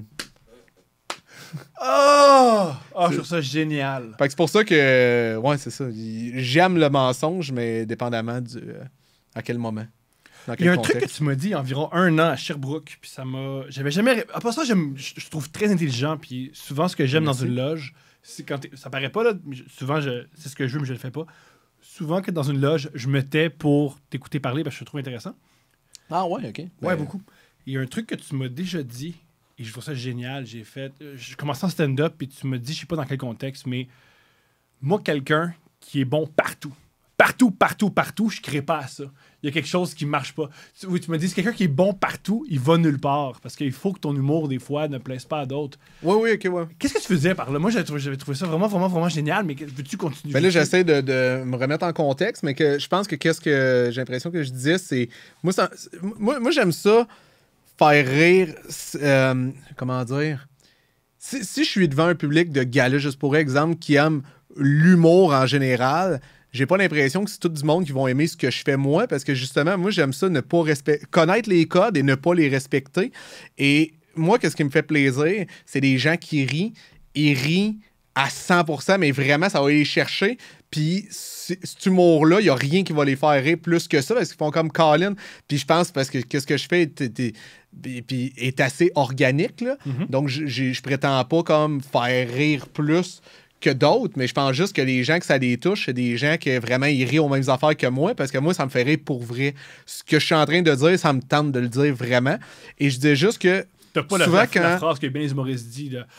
Cette joke-là, je l'aime pas, mais ça rentre fort, je la garde. C'est ça, mais exactement. Puis là, ça rentre fort souvent quand tu fais rire 100% du monde. J'ai pas l'impression que 100% du monde, par exemple, rit à 100% de leur rire. Tu sais, ça va pas aller chercher d'un trip, ça va souvent, le rire va être comme, ah, ben oui, c'est une joke. C'est bonne la joke. Fait que souvent, quand tu essaies d'aller toucher le plus de gens, tu touches beaucoup, mais tu touches t'as pas un impact. Oui, c'est comme certaines musiques pop, c'est pas toujours la musique qui est au haut des palmarès qui va toucher les gens. Ça va te faire danser, mais pas pleurer, tu sais. Voilà. Ça va jouer dans aucun des funérailles de personne. C'est ça. Tu vas faire comment? Ben oui, exact. Mais des exceptions, le Thriller, c'est un super album, mais des fois dans la musique pop, il y a des trucs. Non, c'est ça, exact. Fait que je pense que c'est ça que je voulais dire, que ça me dérange pas si je fais rire 60% de la salle un soir, mais que ce 60%-là est plus capable de faire comme Colin, OK, ça fait du bien. Puis qu'un autre soir, si je fais rire 10%, ça sera ça. Puis l'autre soir, peut-être que 100%, ça va être mon crowd. Mais juste pour dire que viser tout le monde, c'est que, ben là, tu sais, t'es édulcoré, là, tu t'enlèves de la saveur de plus en plus jusqu'à devenir En fait, c'est que tu réfléchis à qu'est-ce que tu penses que les gens, ils veulent, puis qu'est-ce que les gens, ils veulent, au final, vraiment, c'est quelque chose qu'ils savent pas qu'ils veulent. Il faut que tu penses déjà... comme Pepsi. C'est ça. Faut que tu penses 2-3... Ouais, c'était comme je reviens à une marque, là, mais Ford disait ça, celui des automobiles. Il disait, fallait pas que j'écoute la population, parce que si j'avais écouté la population, j'aurais juste donné des chevaux qui vont plus vite. Ah ouais. Faut que tu penses un peu plus vite. Ou une fois, un gars de la BBC qui avait dit, je vais pas donner ce que les gens veulent, je vais donner quelque chose d'encore meilleur. T'sais. Ah oui. Mais moi, je pense même pas à l'efficacité. Là. Je pense juste, au-delà de ça, à moi, qu'est-ce qui m'allume pour vrai de tu veux créer une œuvre aussi. Tu veux te reconnaître dans ce que tu fais. Parce que moi, ça me fait rire, ça aussi. Moi, j'ai demandé pour mon spectacle de ne pas savoir le nombre de billets que je vends. OK. Tu sais, billets d'or, ces affaires-là, je veux pas. Je veux vraiment pas le savoir. Puis même si j'atteins, je sais pas, moi, même si c'était 50 000, 60 000, 80 000, 100 000, whatever, je veux pas. Je veux pas le concept du billet. J'en parlais, tu sais, c'est Louis Morissette, mon producteur. Puis il disait ça que pour vrai... Puis c'est rien qu'on... pour de vrai, je respecte vraiment Louis. Là. On n'a pas la même... Mais vous avez des vies différentes. Exact. Puis on n'a pas la même vision, puis c'est bien correct. Ça fait que vous fonctionnez bien parce que tu peux juste apprendre de cet homme-là. Parce que tout ce qu'il lit, tu le lis pas. Puis à l'inverse, tu peux apprendre de toi parce que... C'est ça, exact. Ouais. Mais moi, qu'est-ce que je disais? C'est vendre 100 000 billets et être fier du nombre de billets vendus, mais que les gens se rappellent pas nécessairement de tes jokes. Moi, ça me fatigue. J'aime mieux, surtout qu'à un moment donné, quand mon rire m'a fait comme « Hey, c'est vrai, j'ai fait ce show-là. » Il me fait vraiment rire plus que comme « Hey, ce show-là a vendu tant de billets. » Mais je sais qu'il y en a pour de vrai, c'est des vrais accomplissements qui vont faire comme « Hey, j'ai vendu ça. » Ils se rappelleront pas des jokes qu'ils ont écrites, mais moi, je veux le contraire. Puis même joke, ça me fatigue. Tu sais, je veux... Je sais pas si m'a faire de l'humour toute ma vie. Je sais juste que j'aime ça créer des affaires puis mettre des idées... Aimerais-tu un jour faire de la... jouer dans un truc, disons, sérieux? Oui, vraiment. Parce que tu joues très bien. Ah ouais, ben merci. Je sais. Catherine et les autres acteurs de Like Mom, ils m'ont dit qu'ils aiment beaucoup jouer avec toi. Ah ouais? C'est quelque chose qu'ils adorent avoir des scènes avec toi, que tu es un super comédien. Ah, mais crème, ça me fait plaisir. Je savais pas qu'il y avait dit ça, les autres comédiens. Parce que moi, c'est ce que les rapports, ce que Catherine m'a dit, là, que c'était vraiment cool de jouer avec toi. Les journées où tu es là, c'est vraiment le fun. Ah ben, je suis vraiment content. Puis on le voit dans les sketchs que tu joues, là, t'es un super comédien, t'es très généreux. Parce que t'es pas ce qu'on appelle un puncher de... C'est quand est-ce que le gag arrive, tu veux faire fonctionner quelque chose, t'es vraiment là pour le... Ah, moi, les affaires qui me font le plus rire, c'est les situations que tu crois, mais que... En fait, non, c'est pas vrai. Que tu crois au jeu, mais la situation, non. Mais parlons-en, c'est quoi tes œuvres cinématographiques que t'adores? Comme je disais, par exemple, je suis pas axé comédie, mais niveau Correct. Avec Ok. Joaquin Phoenix. Ben oui. Moi, c'est un de mes films favoris. Là. Moi, j'aime vraiment beaucoup ça. C'est l'histoire pour ceux qui savent pas, c'est Ouais. l'histoire d'un homme qui tombe en amour avec un ordinateur. Un système d'exploitation. Ouais. Pardonne-moi, ouais. Ouais, c'est ça. Mais moi, j'adore ça. C'est un peu à la Black Mirror, là. Dans le fond, Avant extrapoler Black Mirror. sur les... Ouais, c'est ça. Mais moi, j'adore ça, extrapoler sur les technologies, mais pour mettre la loupe sur des comportements humains, là. Moi, j'adore ça. Justement, il y a un livre que j'ai lu il y a 2 ans, Love Star, qui est un peu, qui est un peu dans le même... Ben, c'est pas le même concept, là, mais dans le même type d'univers, là. C'est bien intéressant. Déjà, tu m'avais raconté, t'étais un des rares que le film A Revolt de Denis Villeneuve, t'avais lu la nouvelle avant tout. T'avais déjà lu la nouvelle, puis en plus... J'avais pas déjà lu la nouvelle, en fait. Je savais qu'il y avait une nouvelle, puis avant de voir le film, juste avant, j'ai lu la nouvelle. Cool! Fait que j'ai back-à-back. La même journée, je me suis dit, m'a aller écouter le film. Fait que le matin, j'ai lu. Génial. Ouais. Cool. Ouais. Puis c'est cool des fois quand ils font des films avec une nouvelle, parce que c'est plus le fun de prendre 55 pages pour faire 1h30 que prendre 450 pour couper plein de pages. Il y avait Hitchcock qui disait... Hitchcock a toujours fait des films de romans de gare. Des romans de gare, c'est des romans de série B, des romans écrits à la va-vite. Puis il expliquait que ces romans-là, je peux les amener à un autre niveau. Tandis que, mettons, Crime et Châtiment de Dostoïevski, faudrait que je filme un film de 9 heures. Là. Il y a tellement de nuances que je peux pas filmer. C'est plus fun pour une petite heure. Juste les 3 mousquetaires, là. Bonne chance, ouais. C'est fou quand même qu'il y ait autant de films des 3 mousquetaires, mais c'est pas pour rien. Là. Je pense que la base, c'est tout le temps comme justement les personnages puis that's it, là. Tu sais, t'as comme, OK, on va pogner le cardinal de Richelieu, on aime bien d'Artagnan, le reste, là... parce que, tu sais, c'est des gros livres, là, de Alexandre Dumas. On va t'expliquer pendant 10 pages son hôtel, puis comment il paye sa chambreuse, puis c'est la lumière. Oui, il y a beaucoup de descriptifs, là. Ouais. Je sais pas pourquoi il fait des si longs romans. Je pense qu'il y avait une raison de plus... je sais pas, j'allais inventer quelque chose, puis j'essaie de moins faire ça maintenant. Okay. Mais à l'époque, les romans étaient beaucoup... Peut-être aussi que t'avais juste ça à faire. Là. C'est ça que j'allais dire, ouais. Il y avait... Ouais. C'était plus long, c'était plus de... Tu sais, lire de romans, t'avais soit lire des romans, soit avoir une deuxième famille que tu caches à ta femme, soit aller à la guerre. Fait on a le temps de lire des longs romans de 400 pages. Ouais. Sinon, d'autres trucs que t'as aimé, d'autres films? Sinon, autre film que j'écoute plus d'une fois. Il y a Blue Valentine, je me souviens que ça m'avait... mais j'ai pas écouté si souvent David Lynch qui a fait ça? Je me souviens plus. Okay. Je me souviens plus. À part de ça, d'autres films... C'est tout le temps quand on pose la question, comme ça qu'il n'y a plus rien qui... Mais non, pas de trop. C'est juste que... Mais je me souviens que ça m'a vraiment marqué. C'est juste que là, j'essaie de penser à d'autres films. Les frères Cohen ou pas plus qu'il faut? Quand même, mais je les ai découverts sur le tard quand même. J'ai écouté il n'y a pas longtemps comme Burn After Reading, puis c'est eux? Oui, c'est bien eux. Oui, okay. Tu me faisais un genre de... Excuse-moi, des fois, non, pas trop. Mes yeux, je suis dur à lire. Ouais, mais je pense qu'il n'y a rien encore qui m'a vraiment comme marqué d'eux, disons, que je mettrais dans mon top 5. Là. As-tu vu Barton Fink? Non. Tu risques d'adorer Barton Fink. Ah ouais? C'est un livre sur la création. Okay. C'est pas un livre, plutôt, c'est un film sur la création. Il écrivait un autre film qui s'appelle Miller's Crossing. La meilleure période des frères Coen, à mon avis, c'est dans les années 90, juste avant qu'ils rencontrent... c'est pas qu'il était pas bon, mais juste avant The Big Lebowski, ils ont rencontré Roger Deakins, leur directeur photo. Ils ont une série de films qui sont vraiment, vraiment, vraiment fous. Okay. Et ce qui s'est produit, c'est qu'ils écrivaient un film, Miller's Crossing, qui était un pastiche des films des années 30. Okay. C'était tellement dur à écrire qu'il y avait un blocage. Fait qu'ils ont écrit là-dessus sur le blocage et c'est extraordinaire. Ah ouais? Il y a plein de niveaux. C'est très absurde. C'est beaucoup... il y a un touté. Je te donne une idée...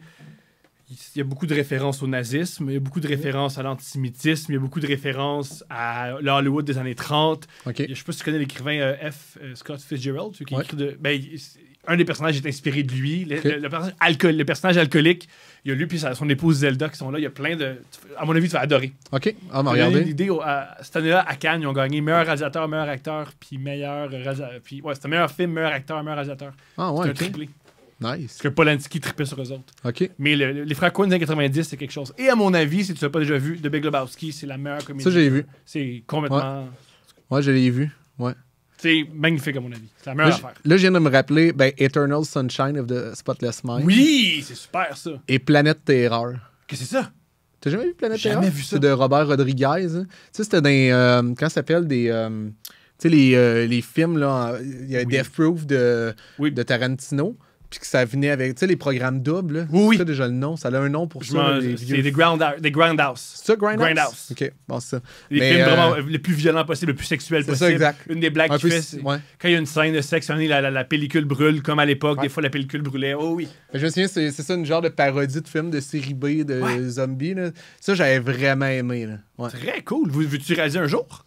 Ouais, vraiment. OK. Ça serait vraiment un de mes rêves. D'ailleurs, j'ai comme 2 scénarios que j'ai écrit, un court-métrage puis un long-métrage. Félicitations. Mais, ben merci, mais tu sais, ça, j'ai rien fait encore, mais j'aimerais ça. Mais là, j'ai tout le temps tu sais, je regarde un peu comment ça se passe. Tout le temps, je suis curieux de la réalisation. Moi, j'aimerais vraiment ça. Ça, puis comme qu'on disait, je suis content que tu me dises que tu trouves que je suis un bon comédien. Je pense que... Tu es un excellent comédien, à mon avis. Ben merci. Je pense que je suis pas pire, mais il me manque encore des... Tu sais, mettons, incarner vraiment un personnage, j'ai plus de difficultés. Je pense que j'ai comme une bonne sensibilité pour comprendre l'écriture puis comprendre comment faire vivre la situation. Mais par exemple, vraiment me plonger dans un personnage qui est loin de moi, faire de la composition, je pense que ça, par contre, ça serait insultant pour beaucoup de comédiens de dire que je suis un si bon comédien. Mais Chris Rock disait ça à propos des comédiens. Il y a 2...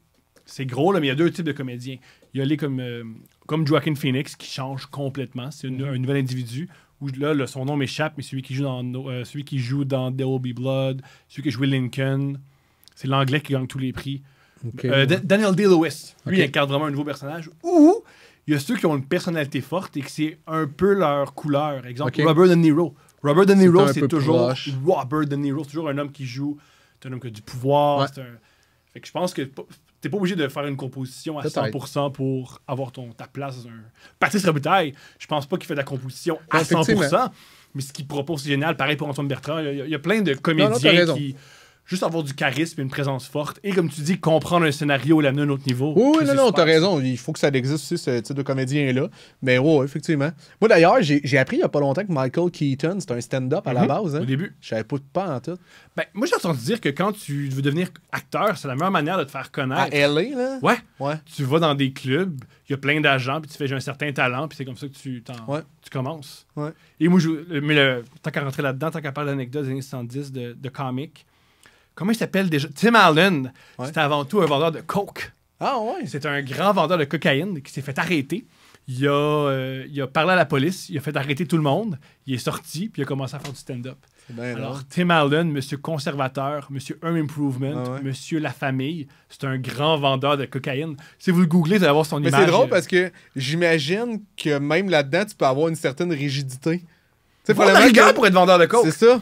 Parce qu'il y en a des fois, tu sais, ça a l'air des tout croches, mais moi, je me dis des fois, il a pas choisi nécessairement le bon chemin, mais il y a des génies là-dedans, là, dans le domaine pour vrai. Tu sais, il y en a que c'est des businessmen. Bien sûr. Il y en a, tu fais comme, man, toutes ces énergies-là, parce que je me souviens plus, on avait un... En tout cas, peu importe, là, mais il y a un gars que je connais pas, là, mais ami d'amis, que lui, là, il gérait sa patente de weed, là, mais à un autre niveau, on est comme...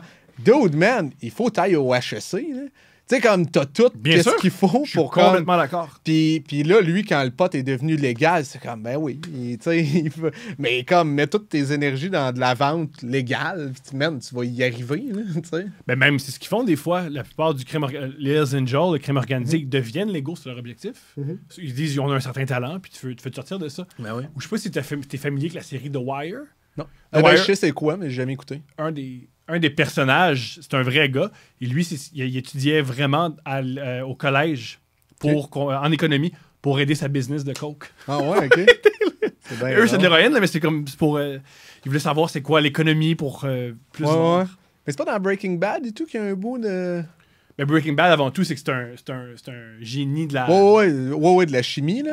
Mais il y en a un autre, me semble, qui est engagé à un moment donné pour gérer vraiment niveau business. Mais c'est flou, là. C'est pas un petit bout, je l'ai vu, mais en tout cas, ouais. Je m'en souviens. Je sais que c'est commun dans le monde. J'ai pas trippé sur Breaking Bad. Ah non, OK. J'ai aimé ça, mais j'ai pas trippé. Moi, c'était le jeu. Bryan Cranston, là, je le trouvais vraiment bon. Wow. Lui, il incarne un truc. Il est vraiment différent de Malcolm in the Middle. Ben oui. Ça n'a pas de sens. Mais à la base, lui aussi, c'est un acteur comique, là. Ah ouais? Ben, tu sais, je veux dire, il a joué dans des trucs vraiment plus légers. Là. Il a vraiment un bon ton comique. Il était bon dans... Moi, je pense que c'est lui qui m'a le plus captivé dans Breaking Bad. Moi, je suis un des rares qui préférait l'autre. J'aimais beaucoup Jesse. Ah, ben, j'aimais les deux. D'ailleurs, tu savais-tu que c'est lui qui produit BoJack Horseman? Ah, c'est pour ça qu'il est dedans. Ouais. Wow.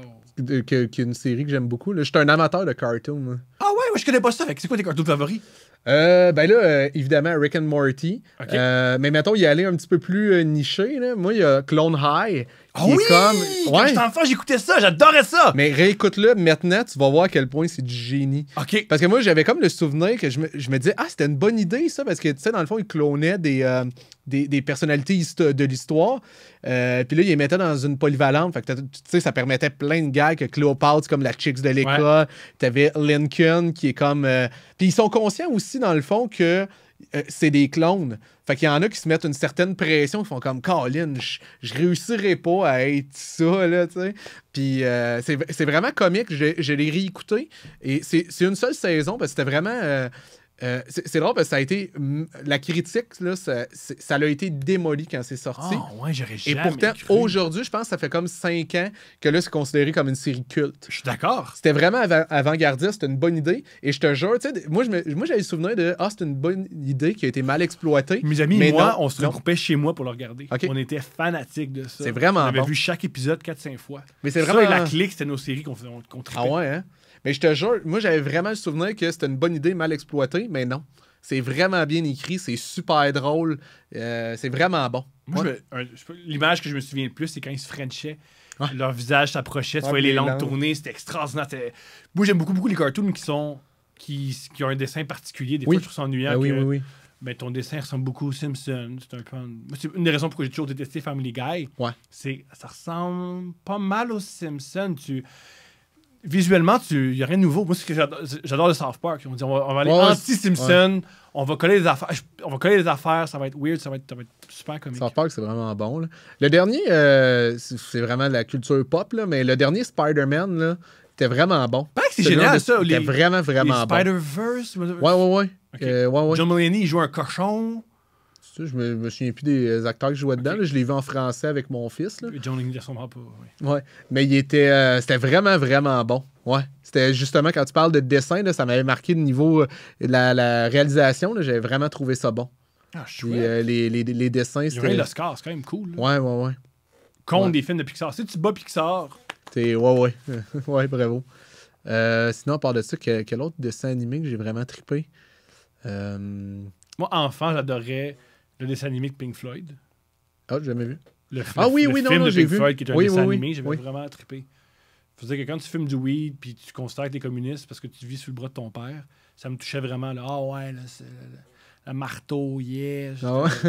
Ah ouais, la fleur, c'est un pénis, c'est un vagin. Une femme peut te faire mal. J'étais content de me faire dire ça. Ouais. Les femmes peuvent faire mal aux hommes. Ça me rassurait dans mon esprit de petit gars de 15 ans. J'aimais bien ça. Il y a des sons tritons quand j'étais petit aussi. Parce que ça je me souviens qu'il y avait Je aussi... pense que Ken Scott a déjà écrit là-dessus. C'est vrai? Je crois que oui. Ah ouais? Je crois Je me que souviens que... c'est flou encore, là, ça aussi. Mais je me souviens que, tu sais, il allait dans plusieurs époques, hein, il me semble. Fait que ça, il était magique. Fait que c'est ça. Mais j'adore ça, tout ce qui est magique, moi.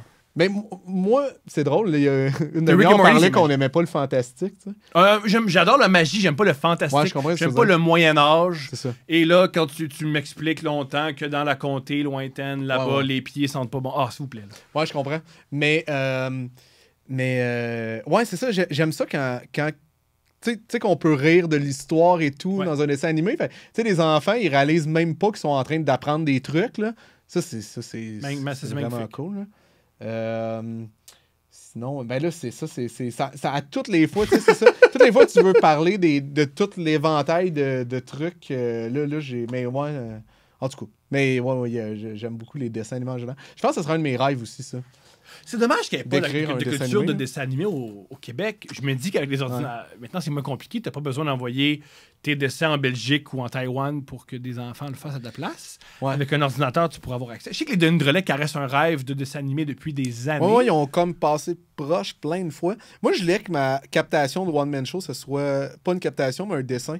Je voulais qu'on capte l'audio, puis que quelqu'un me dessine, puis dessine. Tu sais, qu'on fasse vraiment, dans le fond, une captation de vrai, puis qu'après ça, quelqu'un dessine cette captation-là. Fait que même les gens, tu sais, avoir des reaction shots de public, mais qu'ils soient dessinés, ces gens-là. Superbe. Ça me tentait vraiment. Ben, j'ai encore envie, mais encore là, c'est des coûts supplémentaires. C'est. En tout cas, on verra en temps et lieu. Génial. Mais c'est vraiment une idée que moi, ça me plaisait beaucoup. Puis je me disais, j'aimerais ça que ce soit impossible d'avoir ma vraie captation de show. Je me disais, c'est un dessin animé. Mais c'est les vraies réactions. Tu sais, on enregistre l'audio, Ah oui. c'est vraiment impeccable. Mais que le vidéo, il y a juste moi qui l'ai. Ah, c'est super. Ouais. Super, super. Un truc que j'adore, on parle de dessin animé puis à apprendre. T'es familier avec Mike Judge, le gars qui a fait King of the Hill et Beavis and Butthead. Dernièrement, il y a une nouvelle série. C'est une série de documentaires dessins animés. OK? Il y a 2 saisons. La première saison, c'est sur des grands musiciens country oubliés. Et c'est sur leur vie. C'est phénoménal. OK. C'est, je pense que c'est Anecdote of the Back of the Bus. Tapez Mike Judge Country. Et la deuxième saison, c'est sur les funk, les vedettes funk. T'as OK. entre autres Rick James. C'est hallucinant. Et James Brown. James Brown, c'est un de mes héros hors scène. James Brown hors scène, il n'y a aucun sens. Qu'est-ce que tu veux dire sur scène? Ben, sur scène, mais il était tellement fou. Exemple, de l'idée, c'était un dictateur avec son band. Et sur scène, quand il dansait, il y avait certains moves de danse qui étaient en fait des amendes à son band quand il faisait pas les choses comme il voulait. Exemple, ouais? si tu manquais un pas de danse, il te faisait ça. Ça voulait dire 50$ d'amende.